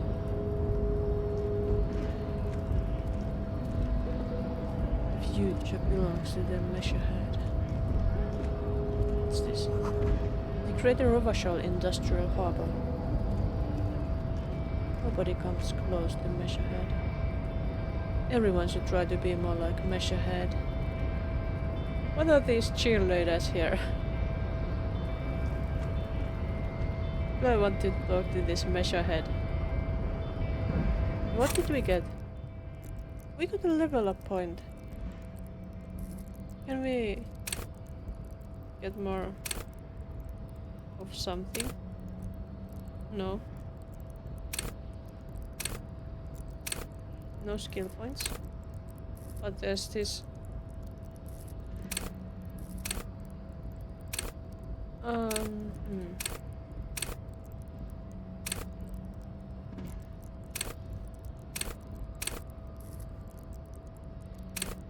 We could increase our conceptualization, which is our main skill, and we don't have any others.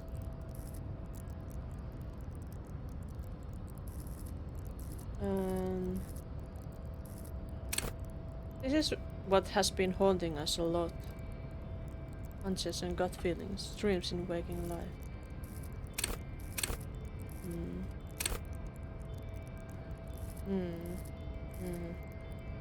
I don't know.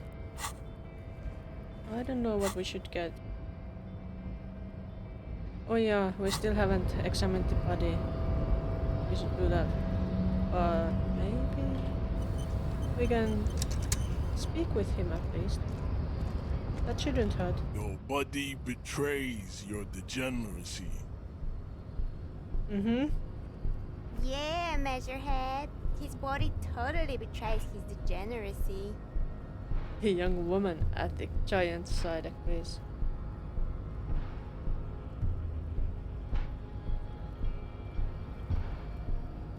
Let's say nothing and size him up fast. Are you admiring my morphophysiology? Yes, I am. A ripple of muscle passes underneath his skin. He lets you look. It must be frightening to stand in the shadow of this racial pinnacle. Be calm, I'm sandwiched. You are not in danger, because you are not a threat to me. What do you mean my body betrays my degeneracy? You have succumbed to Al-Ghul. His face contorts in disgust, as if he was smelling a dead rat. You reek of it. An invisible sword of Al-Ghul emerges from your throat. You cannot see it, but others can. It is making the woman in my company sick. I see. Kim, is it really so bad? It's not good. Okay. Wait, Al-Ghul? Yes, Al-Ghul. He means alcohol. Do you mean alcohol? Correct. My small skull servant. Small Scots. He nods approvingly. Al-Ghul is an ancient Ilmaran poison. A parasitic fungus that has colonized your race. It is a trick the desert pygmies played on you for humiliating them and stripping them of their land. Intentionally fermented drinks have existed for 10,000 years.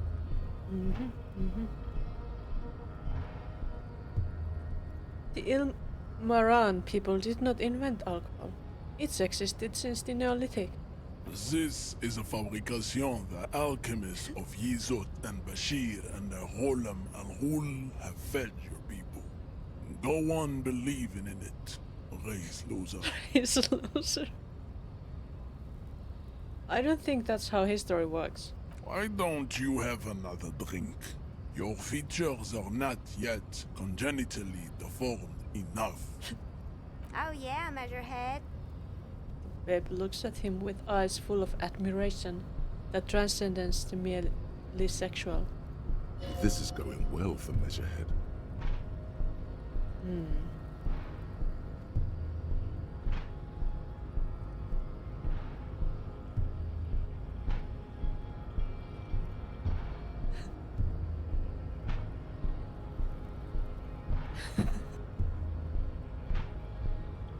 You're right, I'm a servant of Al-Ghul, but I still need to enter the harbor. No, you don't. You need to get another drink. Occidental Haplogroup B4 is done giving orders around here. The influence of the ham sandwich race is waning. Does this remind you of someone? The guy down there?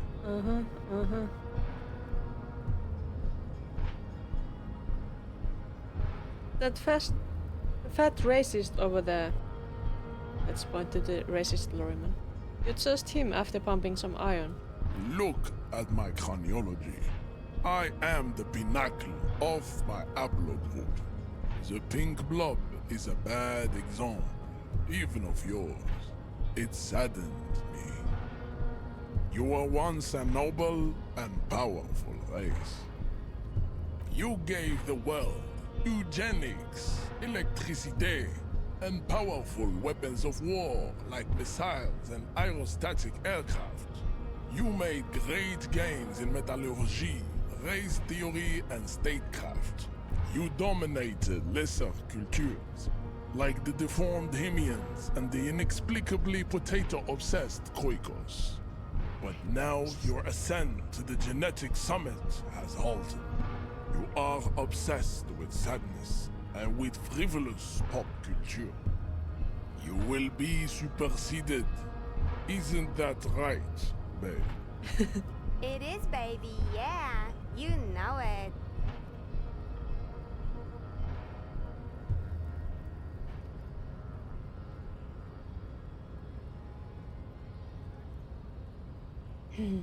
You're right about all this. Now I just need you to let me go into the harbor.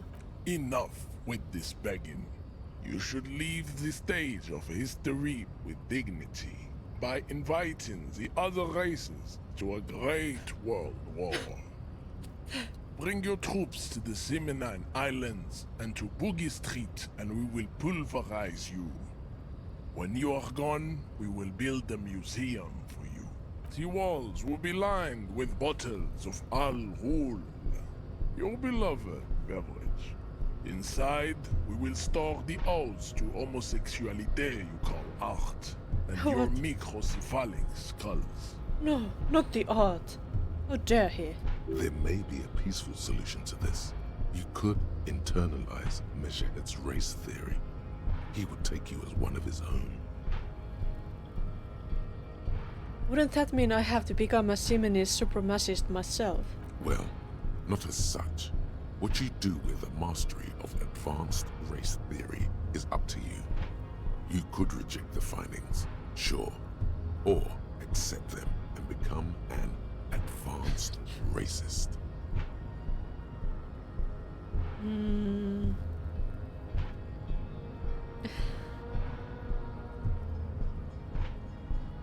We could use our powerful conceptualization and see if we can do this.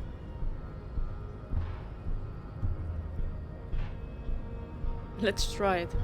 Why not? Let's subscribe to his advanced race theory. Ask what kind of races there are first. Classification is core to this stuff. Measurehead, I am new to this world. Help me understand its races. I need to know what kind of different races are there. Do you? This is for the thing. The lieutenant looks toward the harbor's electronic door, and then, to you, he lets out an audible sigh. You are obviously a liberal, Sailorite. A polyculturalist. I can see it from your love of microtechnology and your sartorial choices. Do not deny your friend the truth you have denied yourself. What truth? There are 3 categories of race. Type A, the heroic races. Type B, the servile races. And the vile CF race cauldron of pederasty. Which one do you need education on? Which one? Well, I need education on everything. Type A. Those are the Simonese, the Areopagite, and the Occidentals, excluding the Maun, of course. The Maun are riddled with eczema to the point where they find it impossible to smile. They are all lactose intolerant, a common result of inbreeding. Oh no. A receding genetic pool has led the Maun on reprehensible street parades. In Maun cities like Stadskanal and Vredefort, wearing wooden clogs on their feet and little green tassels on their hats. Wait, who exactly are the Mon? You know them by the names of their nation states. The Oranese, the Gotwaldians, and the Königsteiners. My people simply call them Maun. Maun is a derogative term for first world people of Gotwaldian descent. They do not all have eczema. Also, people of Katla, like the Suru and the Huhu, are much more lactose intolerant. The wooden clocks, though. In some municipalities of Oranje, people do wear shoes made of wood to street parades. Green, orange, and even yellow tassels have also been seen on hats. The Maun are proof that you can have too much Occidental racial purity and tassel-centric culture. Inbreeding has led to a lactose-intolerant subrace whom no one can take seriously. Okay, got it. Who are Type A then, in your view?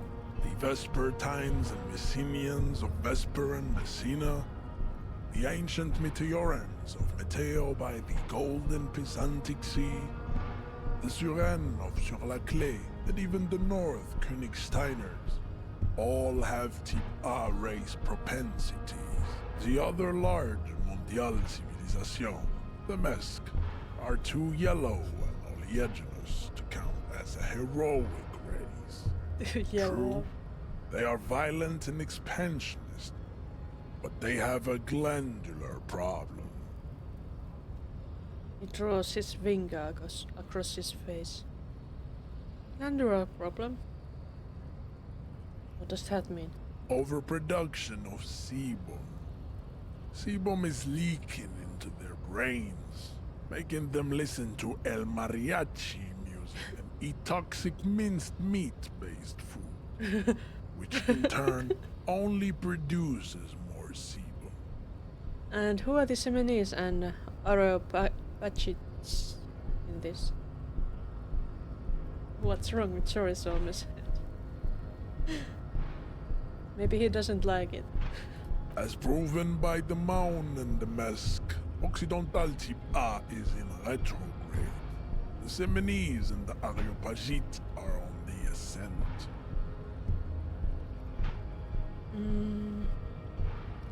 And the Seminese are? The indigenous people of this, the Insulindian archipelago.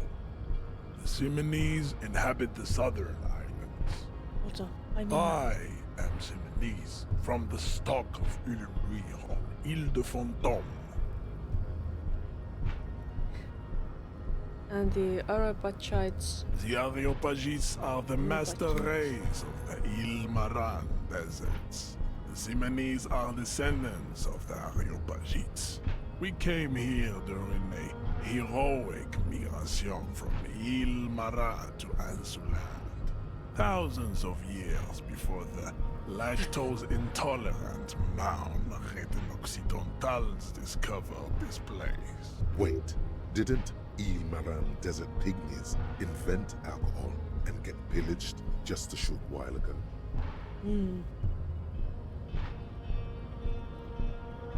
Weren't the Ilmarans pillaged by my people and then Al Ghul happened and all that?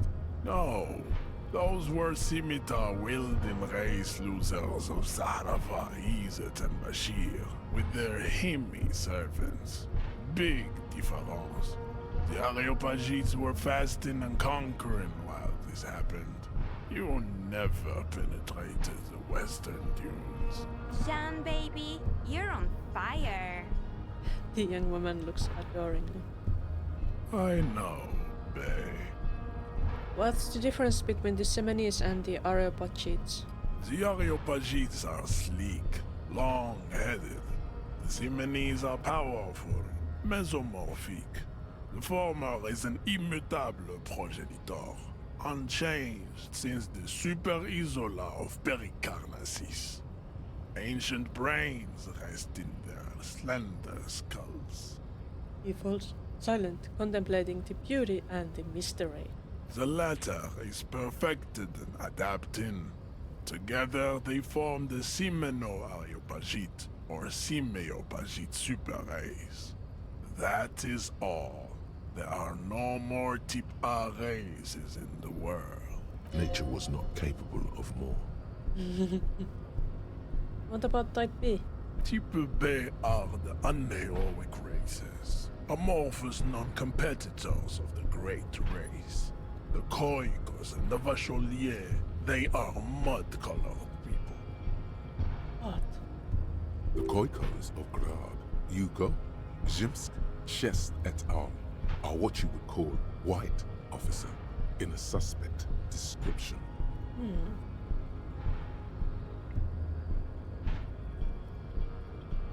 You said Khoikos. I've been trained to identify them as white in official descriptions. Yes. To an untrained eye, the Khoiko appear white and pinkish, like a ham sandwich. Like Look me. into their eyes and you will see. They are of an indistinct color, and so is their skin. Unhealthy, muddy, and ashen. Pinkness is a racial quality that has to be earned through centuries of advanced ballistic warfare and cultural domination that the Grad people have undergone for drinking Al-Ghul and smoking the degenerate tobacco herb, and for eating potato. What's wrong with potatoes?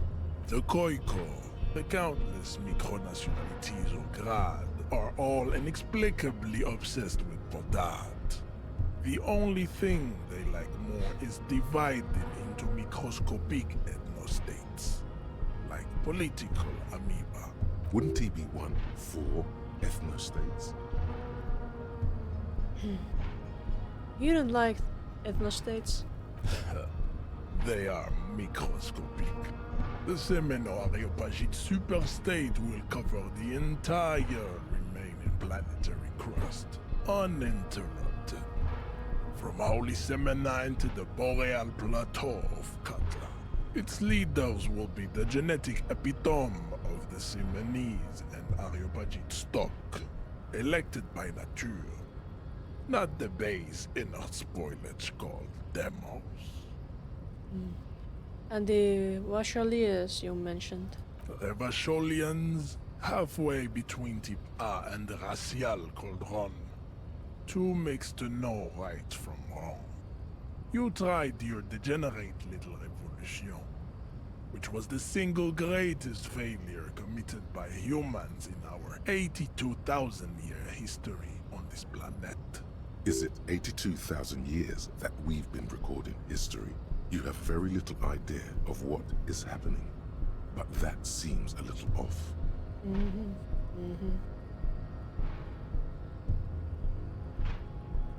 I'm pretty sure history hasn't lasted that long. The mysteries of the people of this planet are a tragedy that has played out countless times over, like a fever dream of skin, hair, and bone. Wake up, naive Chespius.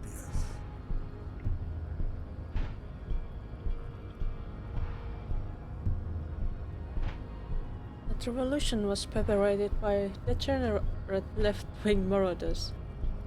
Not all the people of revolution. Let's not diss the left-wing people.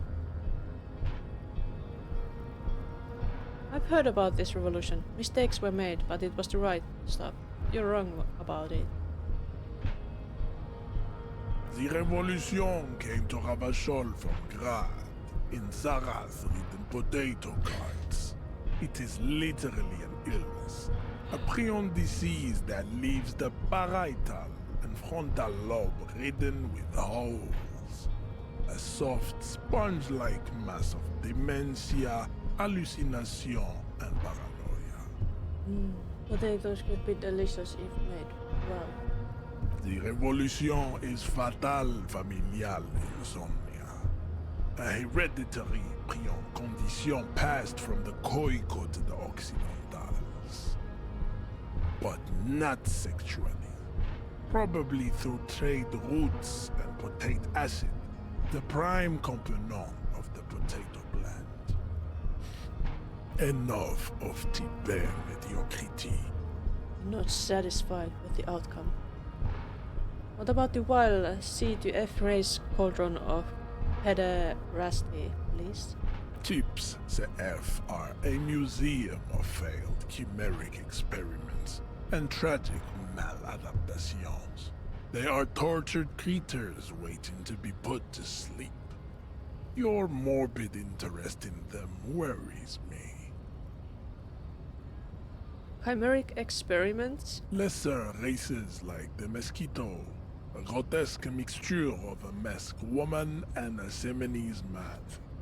Only possible if the mother is masked and the father Semenese. The other way around, they fail to produce offspring. Aren't these people? The mosquito is born sterile, like a donkey. All they have left is to ride customized motor carriages with hydraulic suspension, listening to aggressive El Mariachi music to vent their impotent despair. It seems unlikely that two human beings produce genetically sterile offspring. Yeah, indeed. Maybe I have misunderstood something, but aren't humans too similar to produce genetically sterile offspring? You are right. You have misunderstood. You lack basic phylogenetic education. Anymore? Then there is the Simino Koiki Chimera. Are you sure you wish to know of the Simino Koiki Chimera? It is not an aesthetic site. So, does it involve potatoes? I would like to know more, yes? The Koiko, as you know, are very servile, especially when they meet the rich man. What? Racial scientists have toyed with the idea of crossing the Simonese with the Koiko to produce a super worker of Simonese strength and great servility. This will never happen. The Simonese and the Koiko may have similar interbreeding problems as the mosquito. We will never know precisely. No Simonese man could maintain an erection in the suffocating potato stench of a Koiko or Koika. But enough. It is cruel to entertain ourselves with the deformities of Type F. Were there any able-bodied races you needed education on? Now that we've been through all the types, do I understand advanced race theory? You understand nothing. To solve the great race enigma, you have to first ask yourself, what is the race enigma? You have not even worded the mystery, let alone solved it. Will you let me into the harbor if I do? We will see. Access to the Union is important for our investigation, but there may be another way in, without becoming a race theoretician. Am I mildly worried he might take it seriously? The lieutenant thinks. Yes, I am, he concludes. I am worried. Oh no. Poor lieutenant. He doesn't trust us. How do I word the mystery? You need to internalize what you have heard here today, then return to me. This clarity does not come instantly. Let's discuss something else. I cannot possibly imagine what else we have to discuss, Tibere Vasholian. Your love for disco music and venereal disease? You serve the Union, don't you? Aren't they... white? Hello, ham sandwich. Oh, don't be vulgar. White or not has got little to do with this. The race enigma runs much deeper than that. Hello, and thanks for the... So, and yes, I am a ham sandwich. A total ham sandwich right now. Apparently. Turns his eyes toward the harbor, seemingly bored with you. Yeah, but you still serve them. How does that factor into your life? Mr. Clare is a man of vision and means. He has the will to confront polycultural capital. Something your race, naivistic communists, never did. Also, to serve is noble. It takes discipline. Your petulant individualism has only contributed to your race failure. It is lax and moronic. Presumably you're from wherever Kunoise is, somewhere in Katla, I think. I'm from Krad, which apparently means I stink of I'm a superstar, actually. Well, I am the law. But yeah, I wonder where Kunoise is from. Maybe it was the Pale, because there was that book that talked about the Pale and how they were using... Well, maybe it's not the Pale. Maybe it's not the Pale, quite. Because they didn't use the word Vihta or Vasta. Maybe, I don't know, could it have been some other nearby country? Because that word they used was not familiar to me.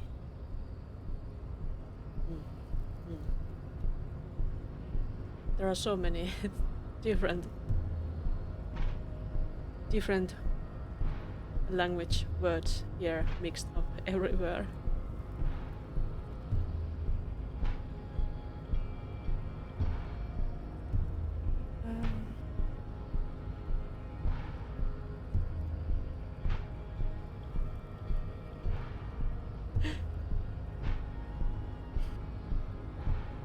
What should I say? Should I say communism is pretty cool or my jam is mysterious fourth thing?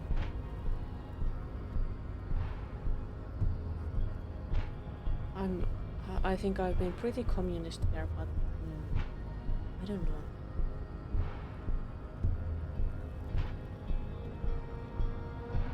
Let's say communism is pretty cool. Idiotic communism is the single greatest contributor to your race descent. Everywhere around you, the fruits of its failure to challenge the world order. Individualism, rock and roll music, sexually transmitted diseases. Should I have picked individualism? Above all, rampant multinational finance still reigning large. Tell me, where have you gotten your love of pathetic communism from?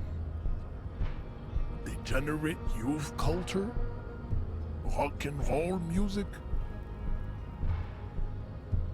It's true, I am a rock and roll star and a rebel. Rock and roll is moribund. Only Koikos listen to it anymore. There is no life left in it. My people abandoned it long ago. It leads only to neurodegenerative herpes and heroin overdoses. I got the first achievement I've gotten in this game. And that was, say, 7 degenerative superstar lines. Oh no. So that's how it's going. I am not surprised you enjoy it so much. This has happened to many of the side products of the inevitable cultural victory of the Seminese race. Inevitable.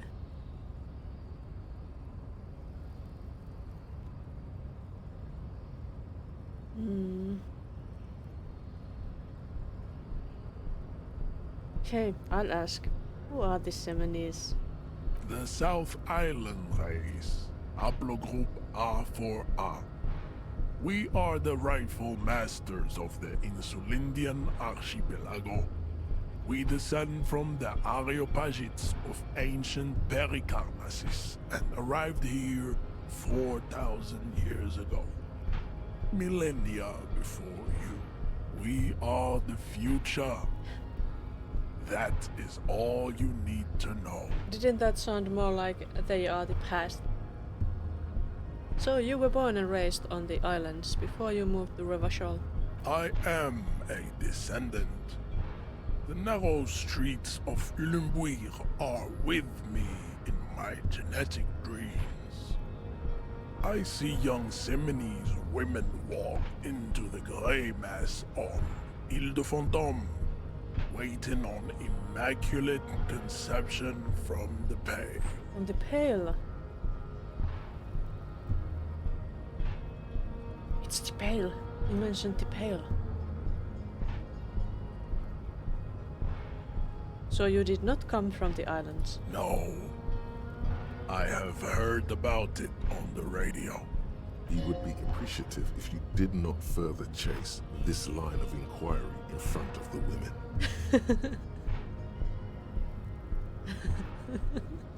So you're not really Seminese, you're just from Revachol. I'm from Couronne. And no, it is not just in Revachol. The city is central to the Seminese strategy. Spreading through its trade networks, our culture will dominate the world. You have heard enough about our phylogenetic secrets for today. You have extinction to come to terms with, and never getting into the harbor. I know anything about this mug. The racist mug. He does not so much as glance at the object.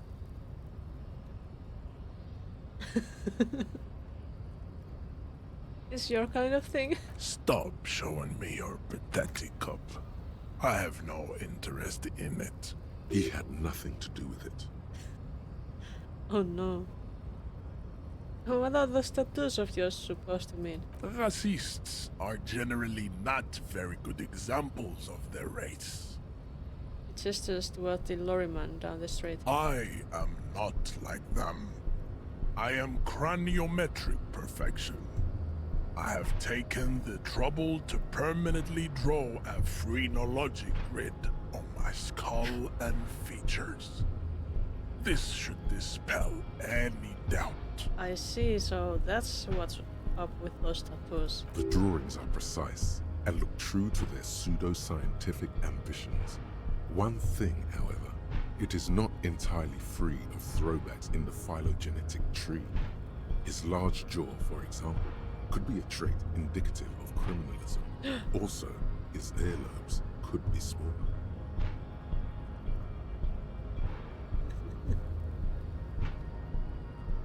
Are you sure? I mean, that jaw is clearly an atavistic stigmata. That atavistic stigmata makes pussy say yes, plenty. Ew.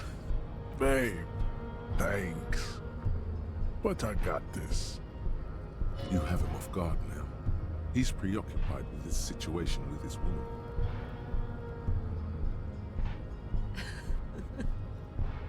Kim, what do you think about this? I think this racist is better than the last. But the next racist will be the really good one. That will be the...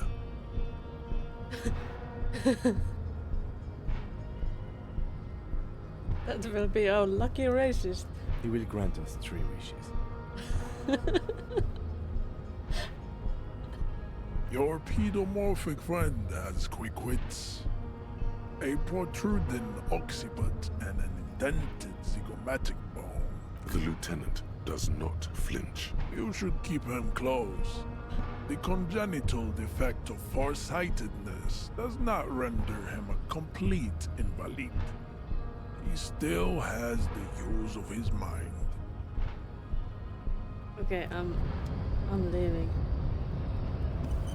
We have learned our lesson about trying to do physical stuff before, and we are kinda close to death, I guess.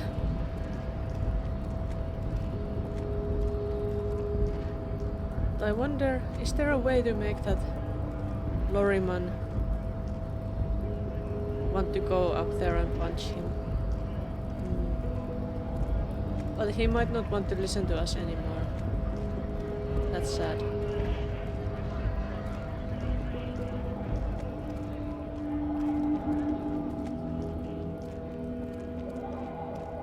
Looking for something, Runt? Come to tell me to fuck off again? What are you hauling? Oh, not much anymore. I'm here to pick up some cargo, but the dock workers are on strike, so it's a sit and wait on your ass situation.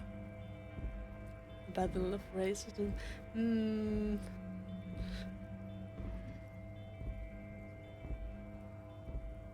Wait, how long has this been going on then? The strike? Oh, they've been at it for a while. A month, 2 months maybe. But this here is just the last week or so. What kind of cargo are you supposed to pick up? Apples. Apples is exactly the kind of thing you'd say if you had something to hide. Sounds like a cover story to me. Look, as detective, I come from a long line of lorrymen. We got ancient rights and privileges. Loses his patience for explaining it. Oh, I'm here to pick up a load of fucking apples, man. Just regular, Koiko picked apples. But weren't they about potatoes? Koiko may be another derogative for a person from Grad, we think. Oh, so they grow apples in Rad? Yep, it's one of their main exports. They grow them down South Yekokata. A beautiful place. Got great scenic vistas.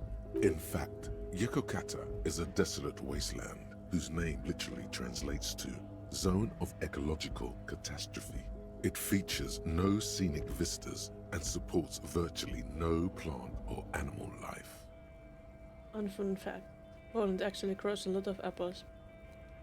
Hell yeah. Actually, here in Finland we get a ton of Polish apples. Chernobyl probably doesn't though.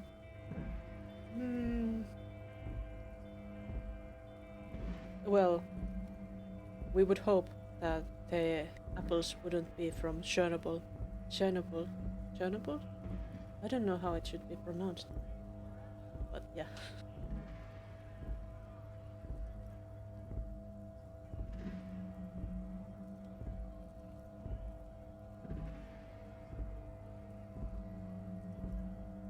Yokogata is not in the south and they definitely don't grow apples there. Yeah? Says who? It's literally in the name, Zone of Ecological Catastrophe. Then, I guess they grow apples somewhere else. You can never really tell with those koikos. They're everywhere, except their own homes. You keep saying koikos. What does that actually mean? He means the people living in Grad. Yeah, you know, Gradniks, Gradvolk, those degenerates from Grad. Okay, but why the word koiko? Cause that's what they're all called. Koiko Pichik, Loslav Koiko, Koikovich someone. Low self-esteem, those guys have.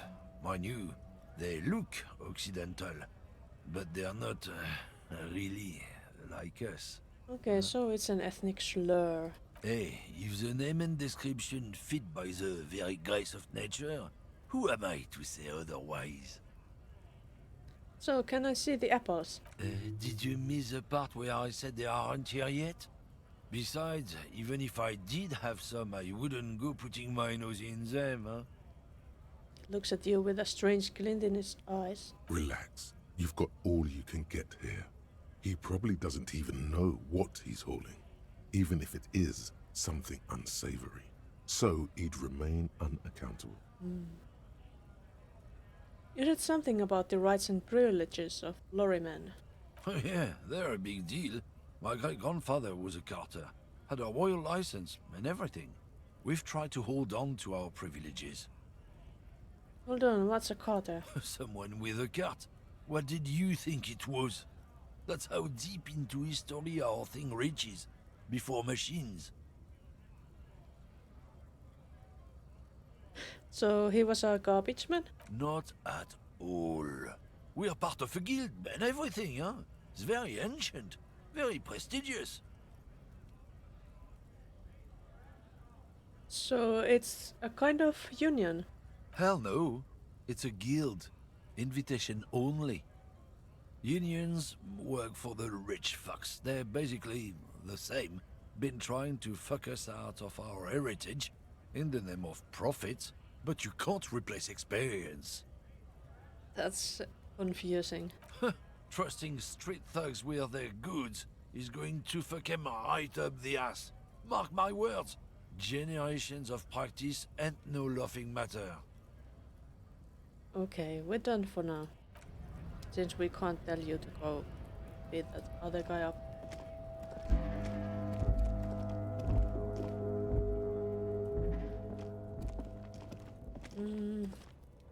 We don't have money. Why does it look so icy?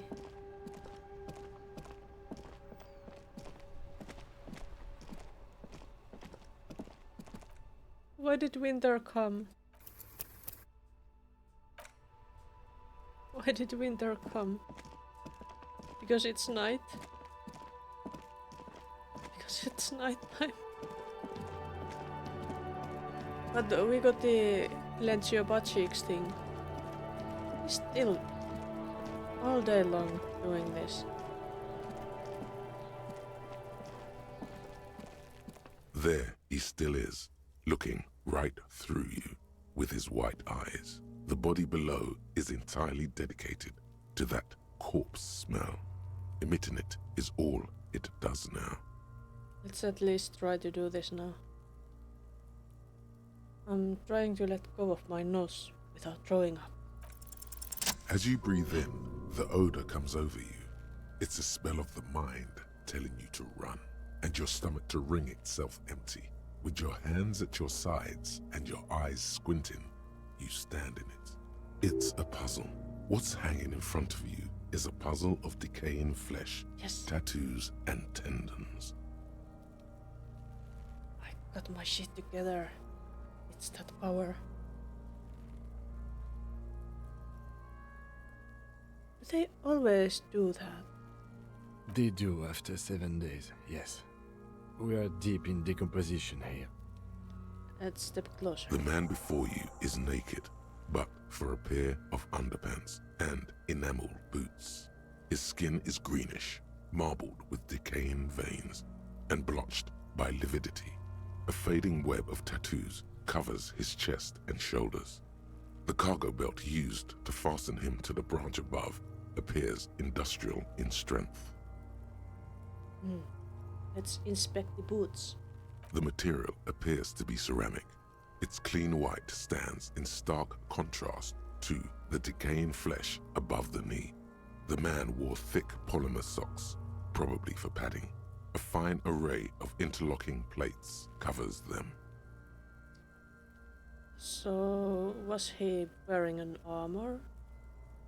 Delicate and fragile, they feel alien to the world around you, out of place somehow. These are clearly not boots. They're armor, possibly part of a larger set. These aren't just boots, are they? This is the armor he was stripped of. Indeed. Technically speaking, these are sabatons, not boots. Oh, the lieutenant uses a memo technique A6. That's not just any notebook. It's a classic.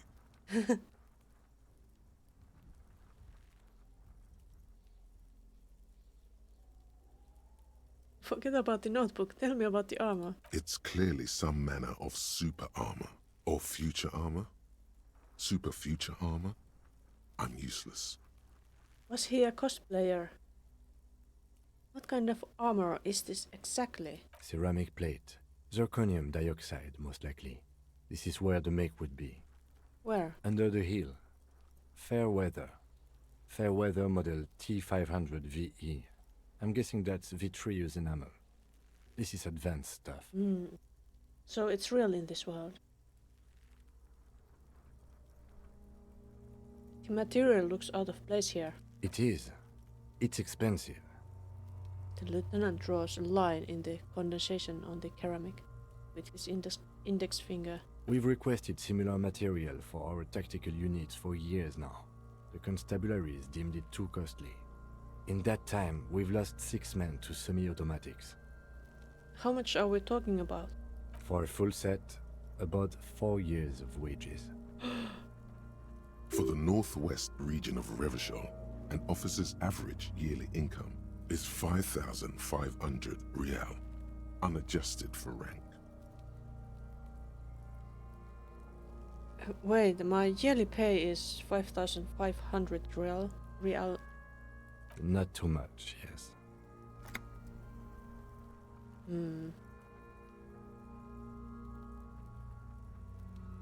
Sounds puny. No wonder I can't pay my hostel bill. It's a sorry situation, I agree. Where's the rest of it? Scavenged by the locals. Piece by piece. He's been out here for 7 days. It would be odd if they didn't. We should keep a lookout for these species. The armor could yield information. This is one thing he might actually know.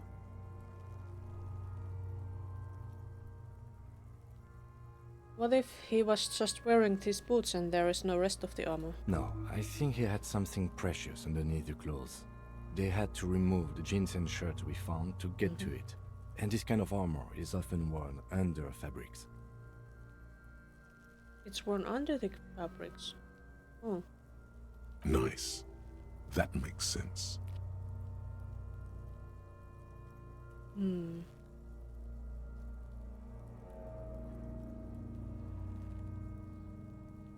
What if they told him to strip before they hang him, demean him? They usually hang them completely naked for that. La puta madre, the Mazda, the Besmerties and the like. This one still has his underpants. Fucking talking about underpants. Clearly, Kuno would like to interject something here, but there's not enough for him to hold on to. Well, test the underpants. How could this man afford such expensive hardware? That's for us to find out. Mr. Gart implied he was security personnel for the harbor company. This confirms my own assumptions. These look pretty advanced for a security guard. I agree. This equipment is way beyond what a guard can afford. Let's knock on the boot. A small bell-like sound fills the air, like tapping on the side of a porcelain cup. Sounds fragile. It's anything but. This material is a kinetic redistributor. It spreads kinetic energy horizontally, from plate to plate, dissipating it entirely. See? Faint, organic lines cover the plates where they separate into smaller ones. These plates then divide into smaller plates until there are hundreds of them altogether. Then to cat. Cats are important. Like whirls of floorboards, the design looks organic, influenced by highly resistant wood materials, like lignum vitae and ebony perhaps. What does this remind me of? If trees were made of porcelain, this is what their cross-sections would look like. Let's run my fingers over the lines. The smooth, glossy surface fractures into ever more intricate interconnections, peaking on the right sabaton, where you notice the whirls are in the shape of a letter and number combination: E50, 100, 1000. Hey, it looks like there's a serial number on the right sabaton. Good. Can you read it to me? He dips the drying ballpoint of his pen on his tongue. X54156745678222. Let's lie. That is tempting, but I think Kim will hate us. We have a make and a number. That's something. We can use the radio in my kinema when we're done. Either station can chase it for us. Can I pull the boot off? This feels dangerous. Are you sure? We might die.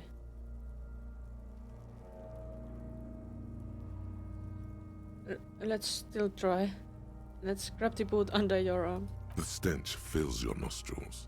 As you push downward, an ominous creaking sound comes from above. Stop! The lieutenant's voice is sharp. He looks at you with the boot under your arm. Pig's gonna pull his head off. Oh, am I going to destroy the body? Brutal!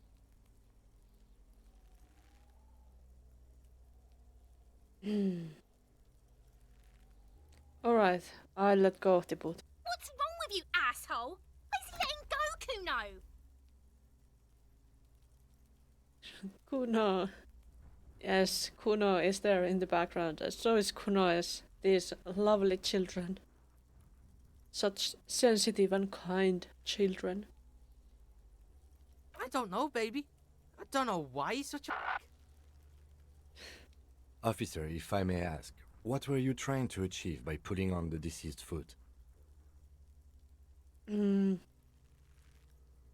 going to back off and look at the corpse. The cadaver slowly twists on the cargo belt, his torso covered in tattoos, and extremities blotched pink and blue. Let's inspect the tattoos. An intricate web of blue lines stretches across the torso, from the right shoulder to the solar plexus. Each time they intersect, a small white star is formed in their crossing. Hundreds of fading asterisks riddle his skin. Their concentration is highest around his heart. His corpse is marked by stars. What will what will mine be marked by? Alcohol and heartbreak. Let's not get tattoos about alcohol and heartbreak. Is this a map of the night sky? A map of the stars. I do see some similarity to astronomical charts. Great century Messinian, maybe. But this seems more particular. Customized somehow. Its style. As if someone left out most of the night sky, filtering it through personal choice. The principle of this filter remains unknown to you. The thought dissipates, and you feel as though you were only half right. No. I'm missing something here. So am I. A sudden ringing fills the air as the lieutenant pulls down the zipper of his orange jacket. He takes a thin piece of milled aluminium from his coat pocket and pulls it open. Sounds like a sword being unsheathed. A small lens appears. Some sort of camera. What's that? A Trigger Sunshine. Mini. Trigger is the world's leading manufacturer of intercommunication devices, primarily projectors. The camera before you looks familiar somehow. Shit, Kuno! What the fuck is that? An instant color camera. He produces two metal-capped ampoules and clicks them into place in the side of the apparatus. A thin slot shines there. This is the first time he openly acknowledges the kid's existence. I have only 2 ampoules, so nobody move. I don't want to waste one. Points the camera at the corpse, peering into it. The lens needs adjusting, then... A sound, a shrill flash, followed by the breaking of a small ampoule of glass. You see streams of color pour onto the thick, glossy piece of paper, rolling out. What a wonderful picture. In case we need it.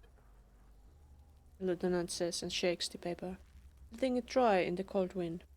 On it, a color-perfect copy of the dead man's tattooed chest. Cool machine. Yes, it is pretty cool, isn't it? What do we need this photo for? Checking out the tattoos?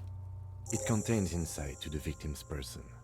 By his build, I'd say this was a man of physical violence. The story he wanted his body to tell was important to him. It is his letter, to us. Someone should decipher it. We'll need to show it around. It was almost poetic, Lieutenant.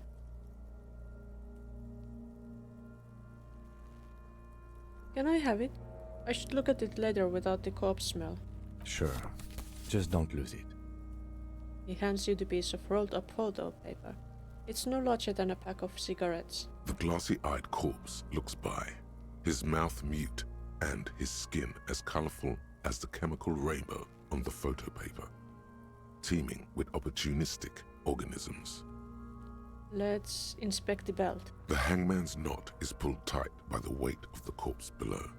Yellow, hard-edged polyester cuts into his neck. Above, a sliding buckle ties the belt to the branch. This is a steel-reinforced cargo lashing belt. Big brother of the regular cargo belt. It's used for tying cargo under 6-rotor airships. Don't ask me how I know, but this is a lashing belt used for airlifting cargo. Airlifting? I thought it was used on lorries for strapping cargo to them.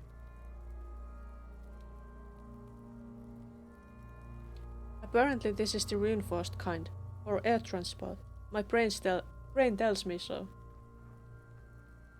Oh no, this is a reference. What is it a reference to? The local harbor uses 6 rotors to shuffle containers around. I get the sense they use whatever was on hand, without paying much attention to not incriminating themselves.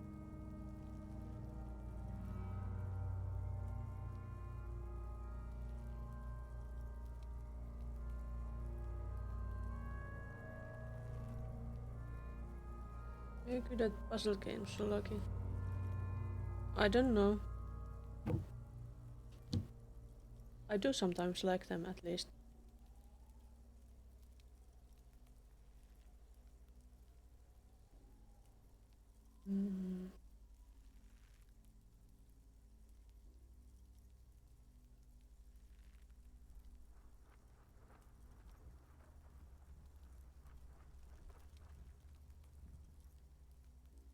No, we are assuming the dock workers from the harbor did it. I'm still approaching this as a lynching, yes. Motivated by the ongoing strike. You?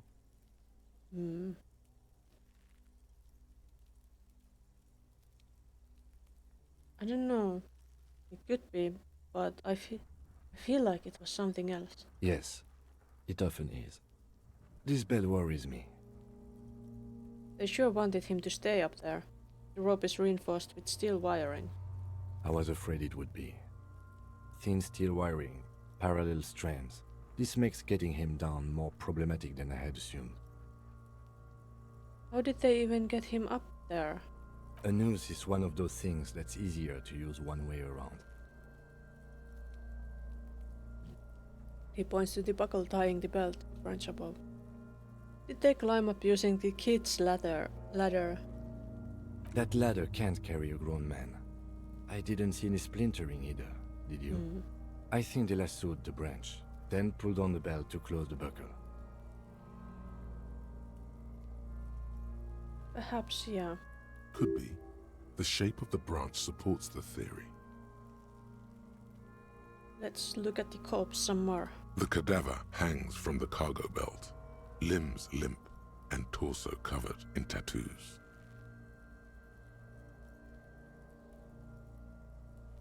Do I dare to look him in the eye? Yes, let's look him in the eye. His eyes are milky white and blind to the world, protruding comically from their sockets. There is no one home, just subaquatic terrors there. Dark brown hair grows on his head. His face is ready to explode from the organic processes inside. The death's head grin has passed. What remains is an unrecognizable mess. Tell me, who are you, dead man? I'm gone.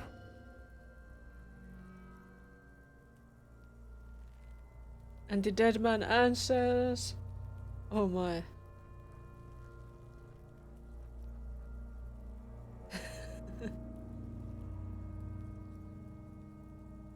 I can see your gun, but who are you? I'm a joke. Look at me. There's nothing funny about you. There is nothing funny about jokes either. Who were you when you were alive? A killer. A motherfucker. And a killer. I have another question for you. Go ahead, Coppo. Where have you gone? Into the wild pale yonder. So that's the pale. Afterlight? Where is that? In the past. Way out in the west.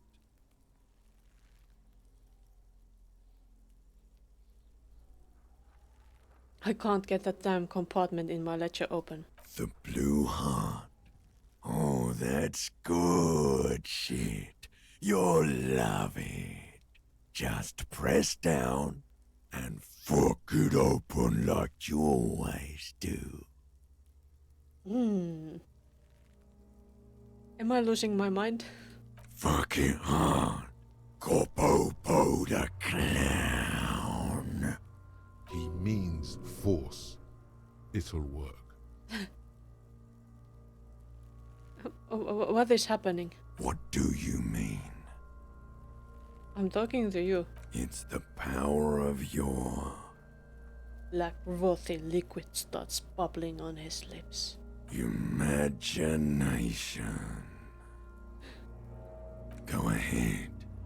Ask me more questions. You fucking love questions. Why do I love questions so much? Because you're a copperoonie. Look at all of them go. Do you want more questions? Yeah, give me questions. Here you go, you loony. Why do I feel like I've forgotten something terrible? Because you have. Is my name Rooney? Fuck no. You're no Rooney. Rooney is obviously not who I am. Between you and me, your name is probably Harry. Harry? Could I really be Harry? You can be anything you want, brother Coppo. I hate you, you stink and you're boring. Do I remind you of someone? Myself. A child born with Muller's disease, harlequinism, grown up miraculously. What?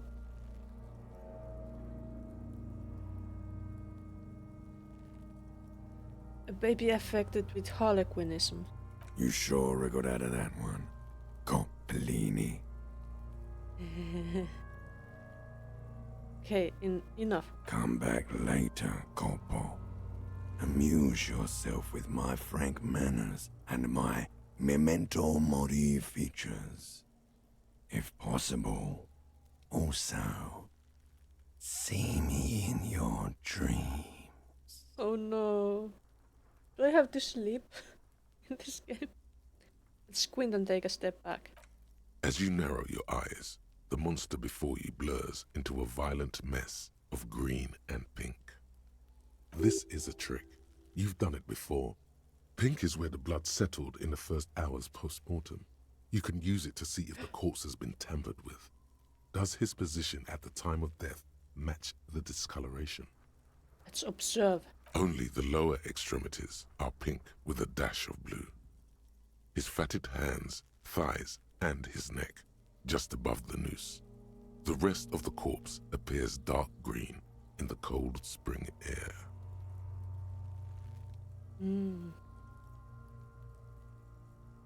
Lower extremities are pink with a dash of blue. And thighs and neck.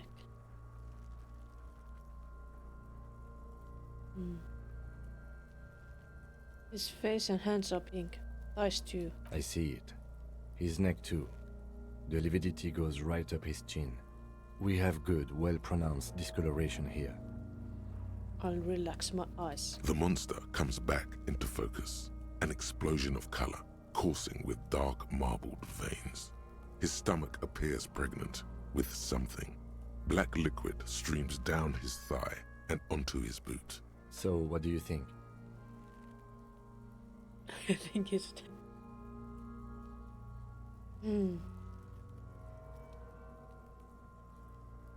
I think he was upright after death. His hands, feet and neck are discolored. Agreed. Especially on the neck. The belt acted like a tourniquet, keeping the blood in his head. The hypostasis supports her hanging. You would still like the hypostasis marks in the neck to be a bit more pronounced. So that... Did he die of hanging or something else? For some reason my brain would like the pink to be more pronounced, especially in the neck. Maybe it looks faint to you? It could be more pronounced, actually. Dûment noté.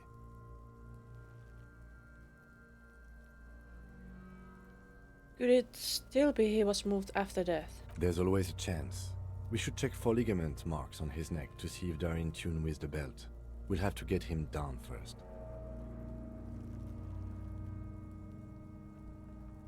Is speeding up CD process? I do. Most of them are post-mortem. Maybe even all of them. The delinquents have made our jobs harder with their little sport. Oh yeah.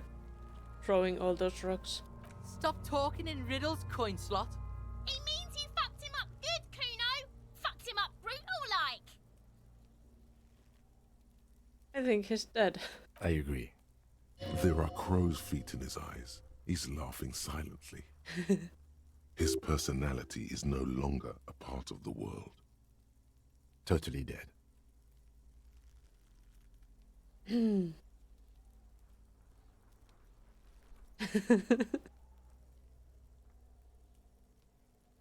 I'm going to say it. The world no longer stores his personality in its composition. There was a time for that, and it ended 7 days ago. That sounds about right, yes. That's in agreement with this advanced piece of conceptualization, having mulled it over. Something is coming out of him. Okay, Atko. I have to be. A pool of blood and feces has eaten into the frozen mud below the man's feet. Purge liquid is dripping into it, drop by drop. The victim appears to have contained no more than half a kilogram of digestion at the time of death. The fuck he's saying? Talking about shit.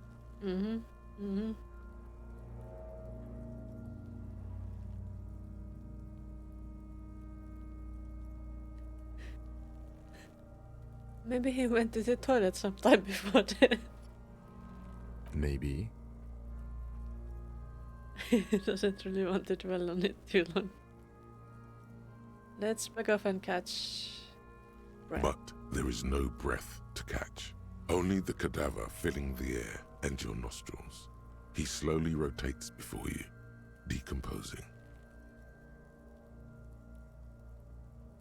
I have something I need to know, corpse man. Of course.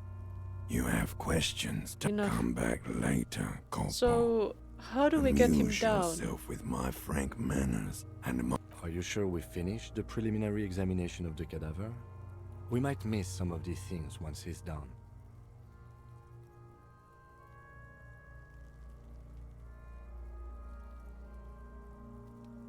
Let's step back and look a bit more. The cadaver slowly twists on the cargo belt, his torso covered in tattoos, and extremities blotched pink and blue.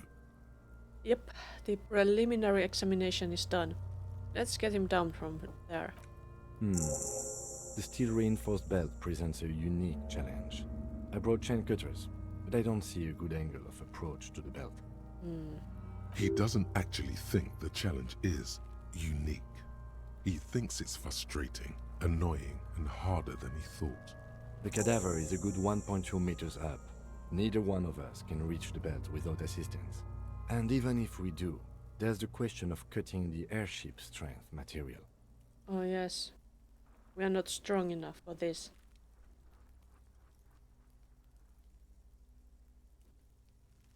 Can't someone else do it? Someone else? You mean like the police? I mean, someone who's below detective. Someone like a paid garbage man? Or a cleaning crew? I have bad news for you. That is a detective. No. I know it's hard, but I assure you, the others won't come to help us. And we have a growing sanitary concern here. We need to get him down, fast.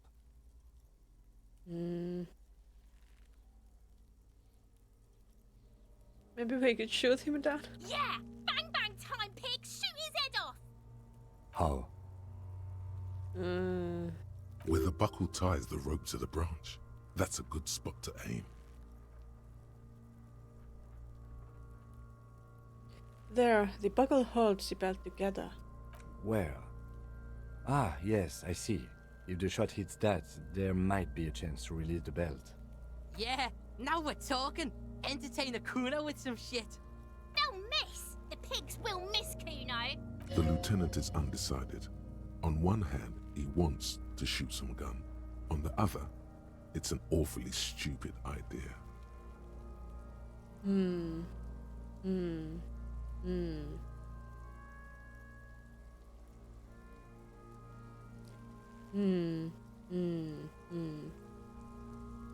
I could tell him to do that. Or tell him not to do it. I want to try myself, but he wouldn't give his gun to me, would he? Probably not.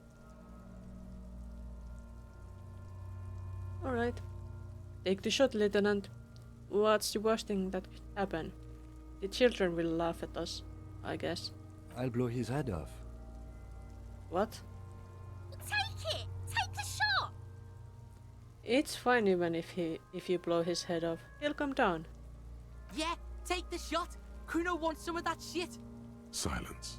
With his elbow sharp, the lieutenant unzips his jacket and produces a lightweight firearm. He drops a paper cartridge in the barrel, separates the scouring stick, and gives the cartridge 5 tucks.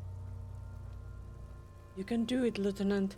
That's a Kiel A9090 Armistice, mass-produced muzzle loader, ascetic, frugal, one of the most common firearms in the world. He then steps back and assumes the fellow's desk position, taking aim. The corner of his eye twitches. His finger is on the trigger. Does it, partner? It's gonna fucking The kid's voice is drowned in a shrill blast that echoes off the walls of the surrounding tenements. A cloud of smoke slowly parts in the air as the lieutenant steps back and says to himself, God damn it. He feels bad about it. About his eyes mostly. Just having bad eyesight. Probably from a young age. Whatever you do not console him. Okay. fucking idiot! Mulkapa asshole! It's Mulkupa, not whatever she said. Kuno could have hit it easy, but then Kuno's not fucking handicapped, is he?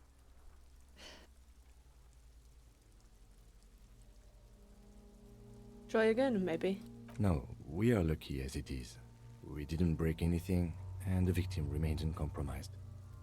He looks around at the windows overlooking the yard. Good. Any more mistakes could put us in an Um. unfortunate position with the locals. We have eyes on us.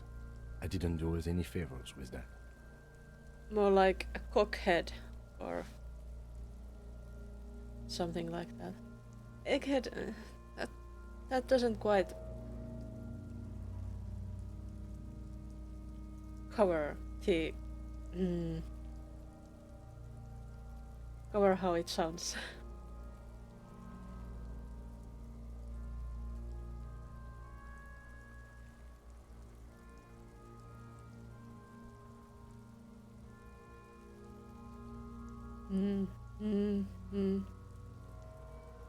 My empathy said not to console him, so what now? I have to say, it's beginning to look unlikely we can get him down without assistance.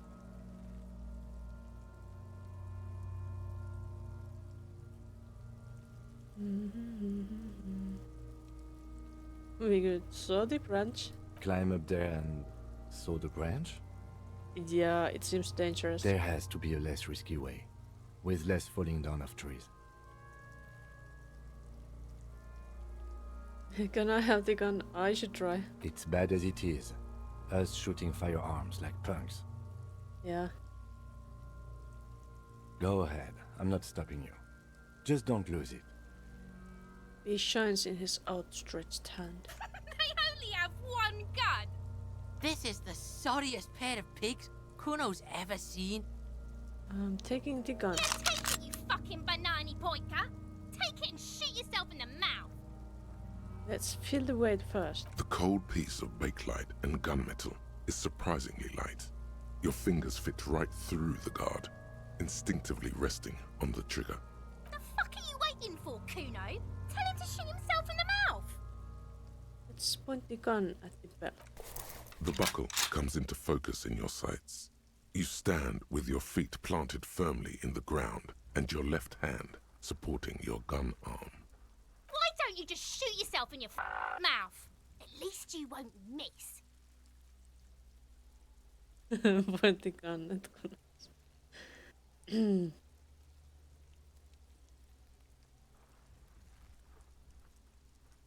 That wouldn't help, because it definitely wouldn't shut up. What if I close my left eye first? Your field of view narrows. The branch slowly moves, becoming entirely two-dimensional. The metal buckle glimmers, slick with the falling rain. The corpse slowly rotates. The slow movement of the branch in the wind, and your shoulders directing the gun sink up, dancing hypnotically. Look, he's crying! You gonna cry now, fucking faggoty?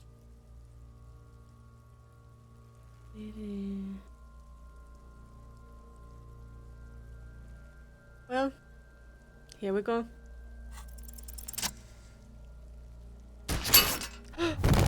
I did it! The buckle explodes into tiny pieces, coming loose with a whir. Will you meditate?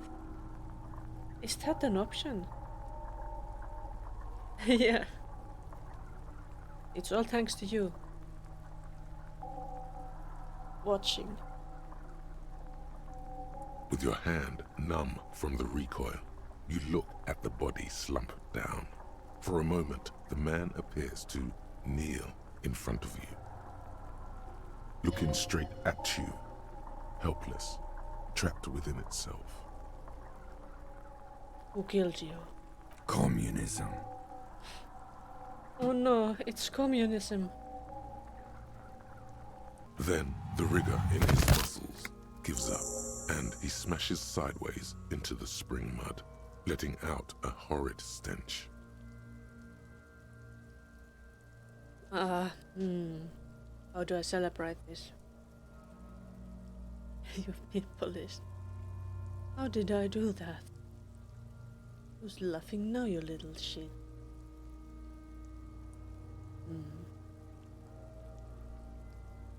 Yes, let's go with that.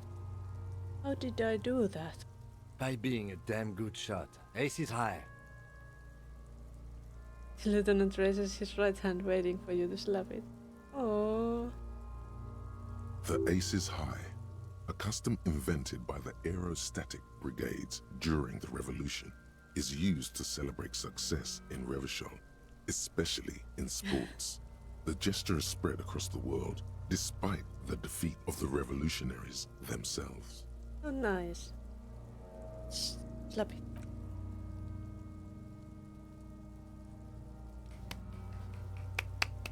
The lieutenant takes a little hop to perform the customary salutation.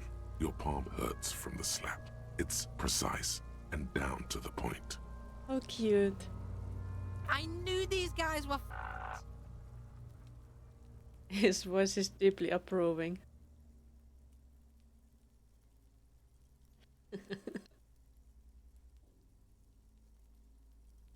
Yo, we're faggots. Got a problem with it. Kuno cracks with laughter. Sounds like someone strangling a seagull.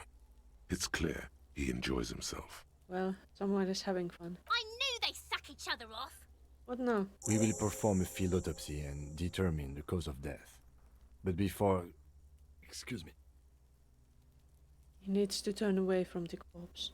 It looks like I feel like taking a break from the stench. I'm sorry to interrupt the jubilations here. Just a little breather before we do the autopsy.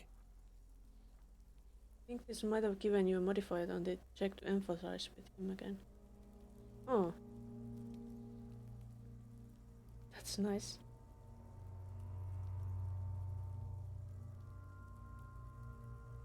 Wait, field autopsy? Yes.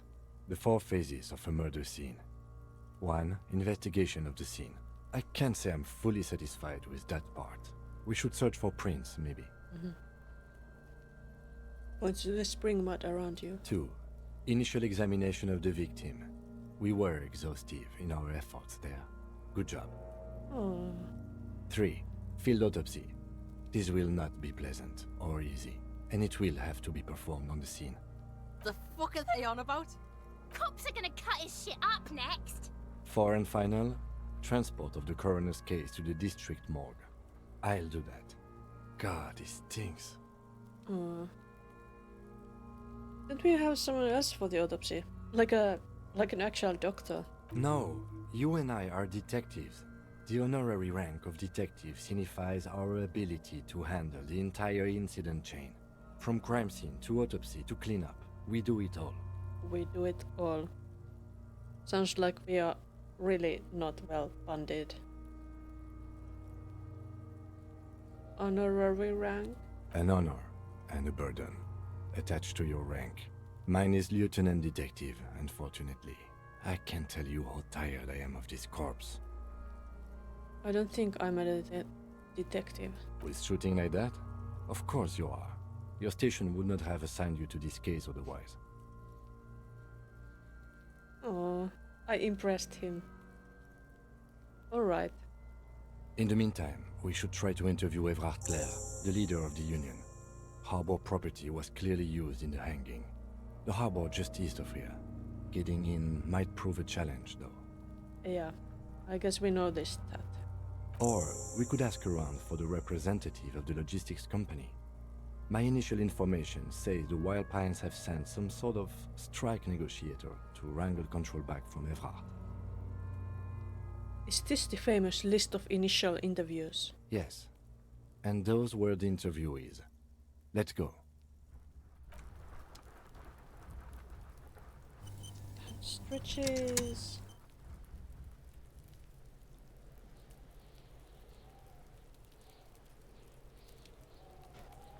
So many marks here.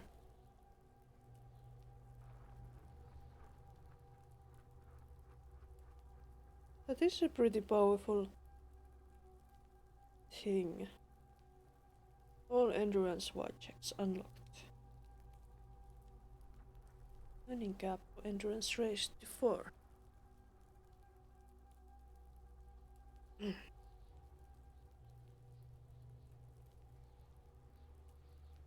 What else? Oh yeah, we did have this too. Advanced race theory. Ace is high. What's this?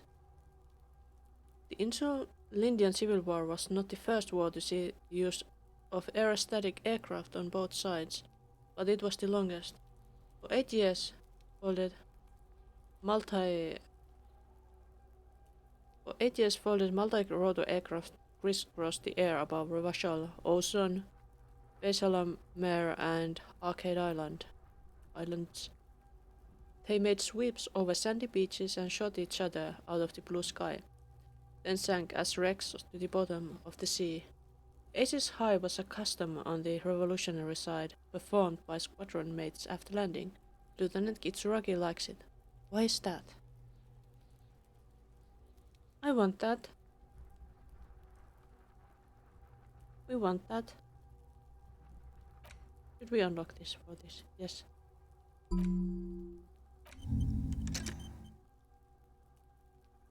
Do want this.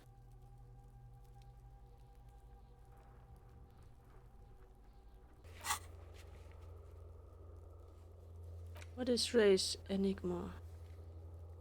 Oh yeah, that one. Where's the rest of the armor? We should ask the kid. Kim Shortwave to run the serial number. Tattoos. Field autopsy. And then the harbor interview. But it's night.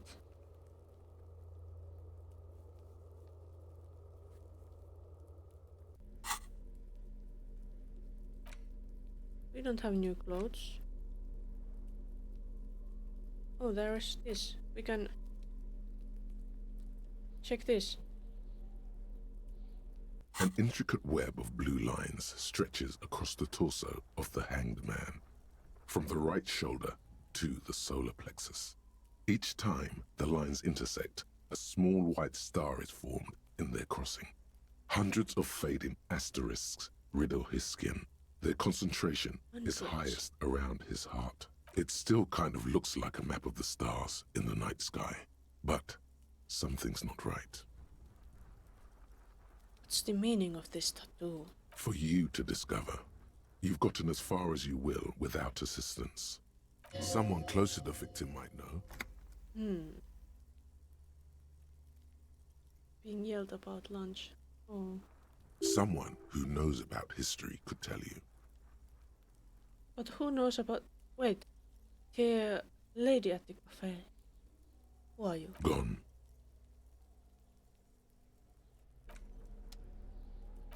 Could we... It's the letter you found in the trash. A cabbage of papers hanging from the board. Try this with the again. permeables drawer inside. It's barely held together by a clip, then made complete by the faint smell of urinal cleaner. Let's try to open the hidden compartment in the clipboard again. Is still not what happens. Fuck this compartment. You should throw it away. Strange. Sad. Why does it make you so angry? Why does it make me so angry?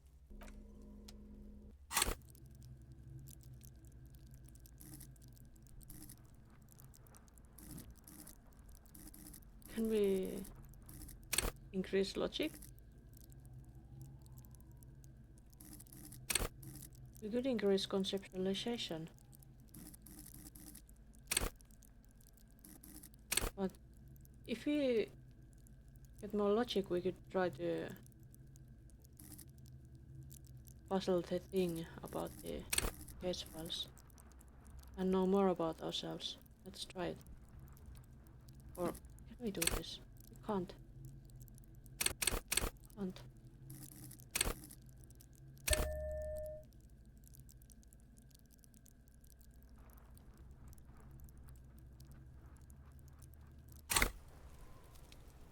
Let's try that.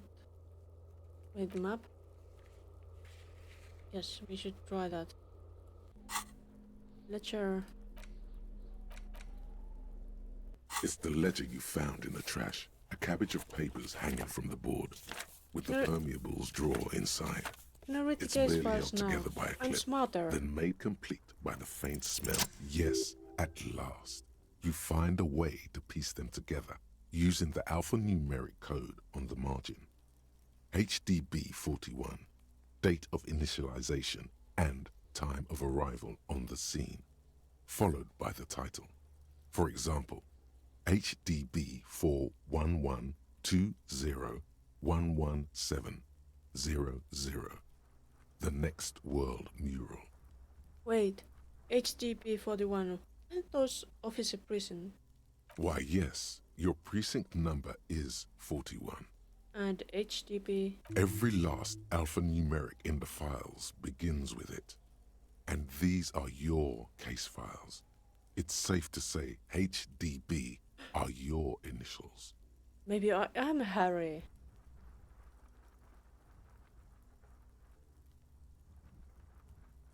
Oh, I don't know what to say to that. I got nothing here either.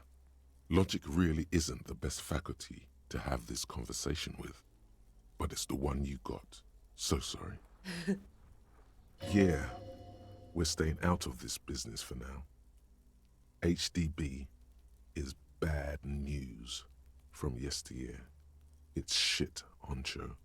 How long does it take to read a case? It takes about half an hour to piece one together, using the system you've devised. Where do you want to start? Well, the next world mural. This one is relatively easy to reconstruct. Overnight on 1202, a graffito, nay, a mural, appears on an 8-story tenement overlooking central Jamrock. The building is a sparsely inhabited ghost tower, part of a failed real estate development called Grand Couronne. Cause of failure, rent too high. The mural is enormous. 2 silhouettes, a man and a woman, are kissing. The text cut into their form reads, "True love is possible, only in the next world. For new people, it is too late for us. Wreak havoc on the middle class." People call it that thing and that fucking thing. It's visible for miles. In 2 days, the station's complaints desk gets clogged with requests to remove the bummer. You and your partner are assigned to the case. The graffito crew is easy to track down. Only the bell lectures have the literage of industrial paint to cover the surface. One of the graffito artists is rumored to be rich. They take responsibility for the execution, but not the design. The ideologue of the Next World Mural, as the crew calls it, remains an unknown. Wait, do I ever find out who came up with it? The case files do not show you finding the author of the design. We don't. The crew agrees to clean up after themselves. However, your partner, JV, is against the removal, citing public support for conservation. This leads to a debate in Precinct 41, which then spreads to the streets of Jamrock, ending in a rare plebiscite organized by you and the rest of Row 3. Huh. The 9,000 people subjected to the mural's message, all of Lakeside, Central Jamrock, and Villalobos, plus half of the eminent domain, participate in the vote. Although the case begins with what appears to be a lot of rambling on the streets as to how juvenile and stupid the mural is, given a choice between 2 options. I don't know. I can't use this to ask you guys. How about we keep the mural? Since it's right. A staggering 78% of voters choose to keep it. Turns out the opposition were a loud minority. And that love truly is possible in the next world for new people. And it is too late for us. Hmm.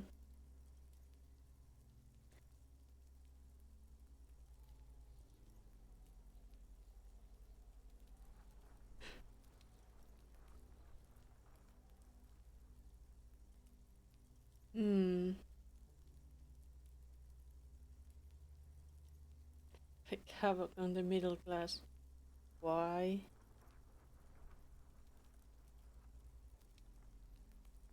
Wreak havoc on other nations. Hmm. Well, the middle class are not to be blamed. It's human nature. Did anyone ask you what you believe in, man with the smelly toilet ledger? What do you want to tackle next? Or are we done? I can revisit this. Not much has changed in the meanwhile. A bunch of sodden papers still sags from the clipboard. Let's put it away. We have more pressing matters. Like talking We to... should think about calling it a day, maybe. The nights are still miserably cold this time of year. I haven't paid the cafeteria manager for damages yet. You should take care of that, then. I don't have the money. Let's talk to him anyway. An officer of the RCM shouldn't be sleeping in the street. We'll figure something out. Thank you.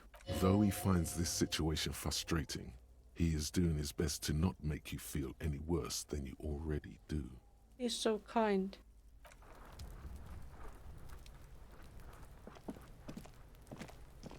What is this? Pay for damages. Try negotiating. I guess we'll have to do that, but maybe we will have to do that next time, because I have to finish this up. Next time shall be on well, next time of this game will be on Tuesday probably. But next time I stream it will be Mass Effect on Monday. It's going to be a bright weekend and I have to meet up with at least one friend of mine. And I might even go to the march because of that friend. But we'll see. And yeah, nobody I know streaming. Nobody I know very well streaming right now, so no raiding today. Yeah. Thank you for joining me today. Again, and I hope to see you again next time. Bye bye.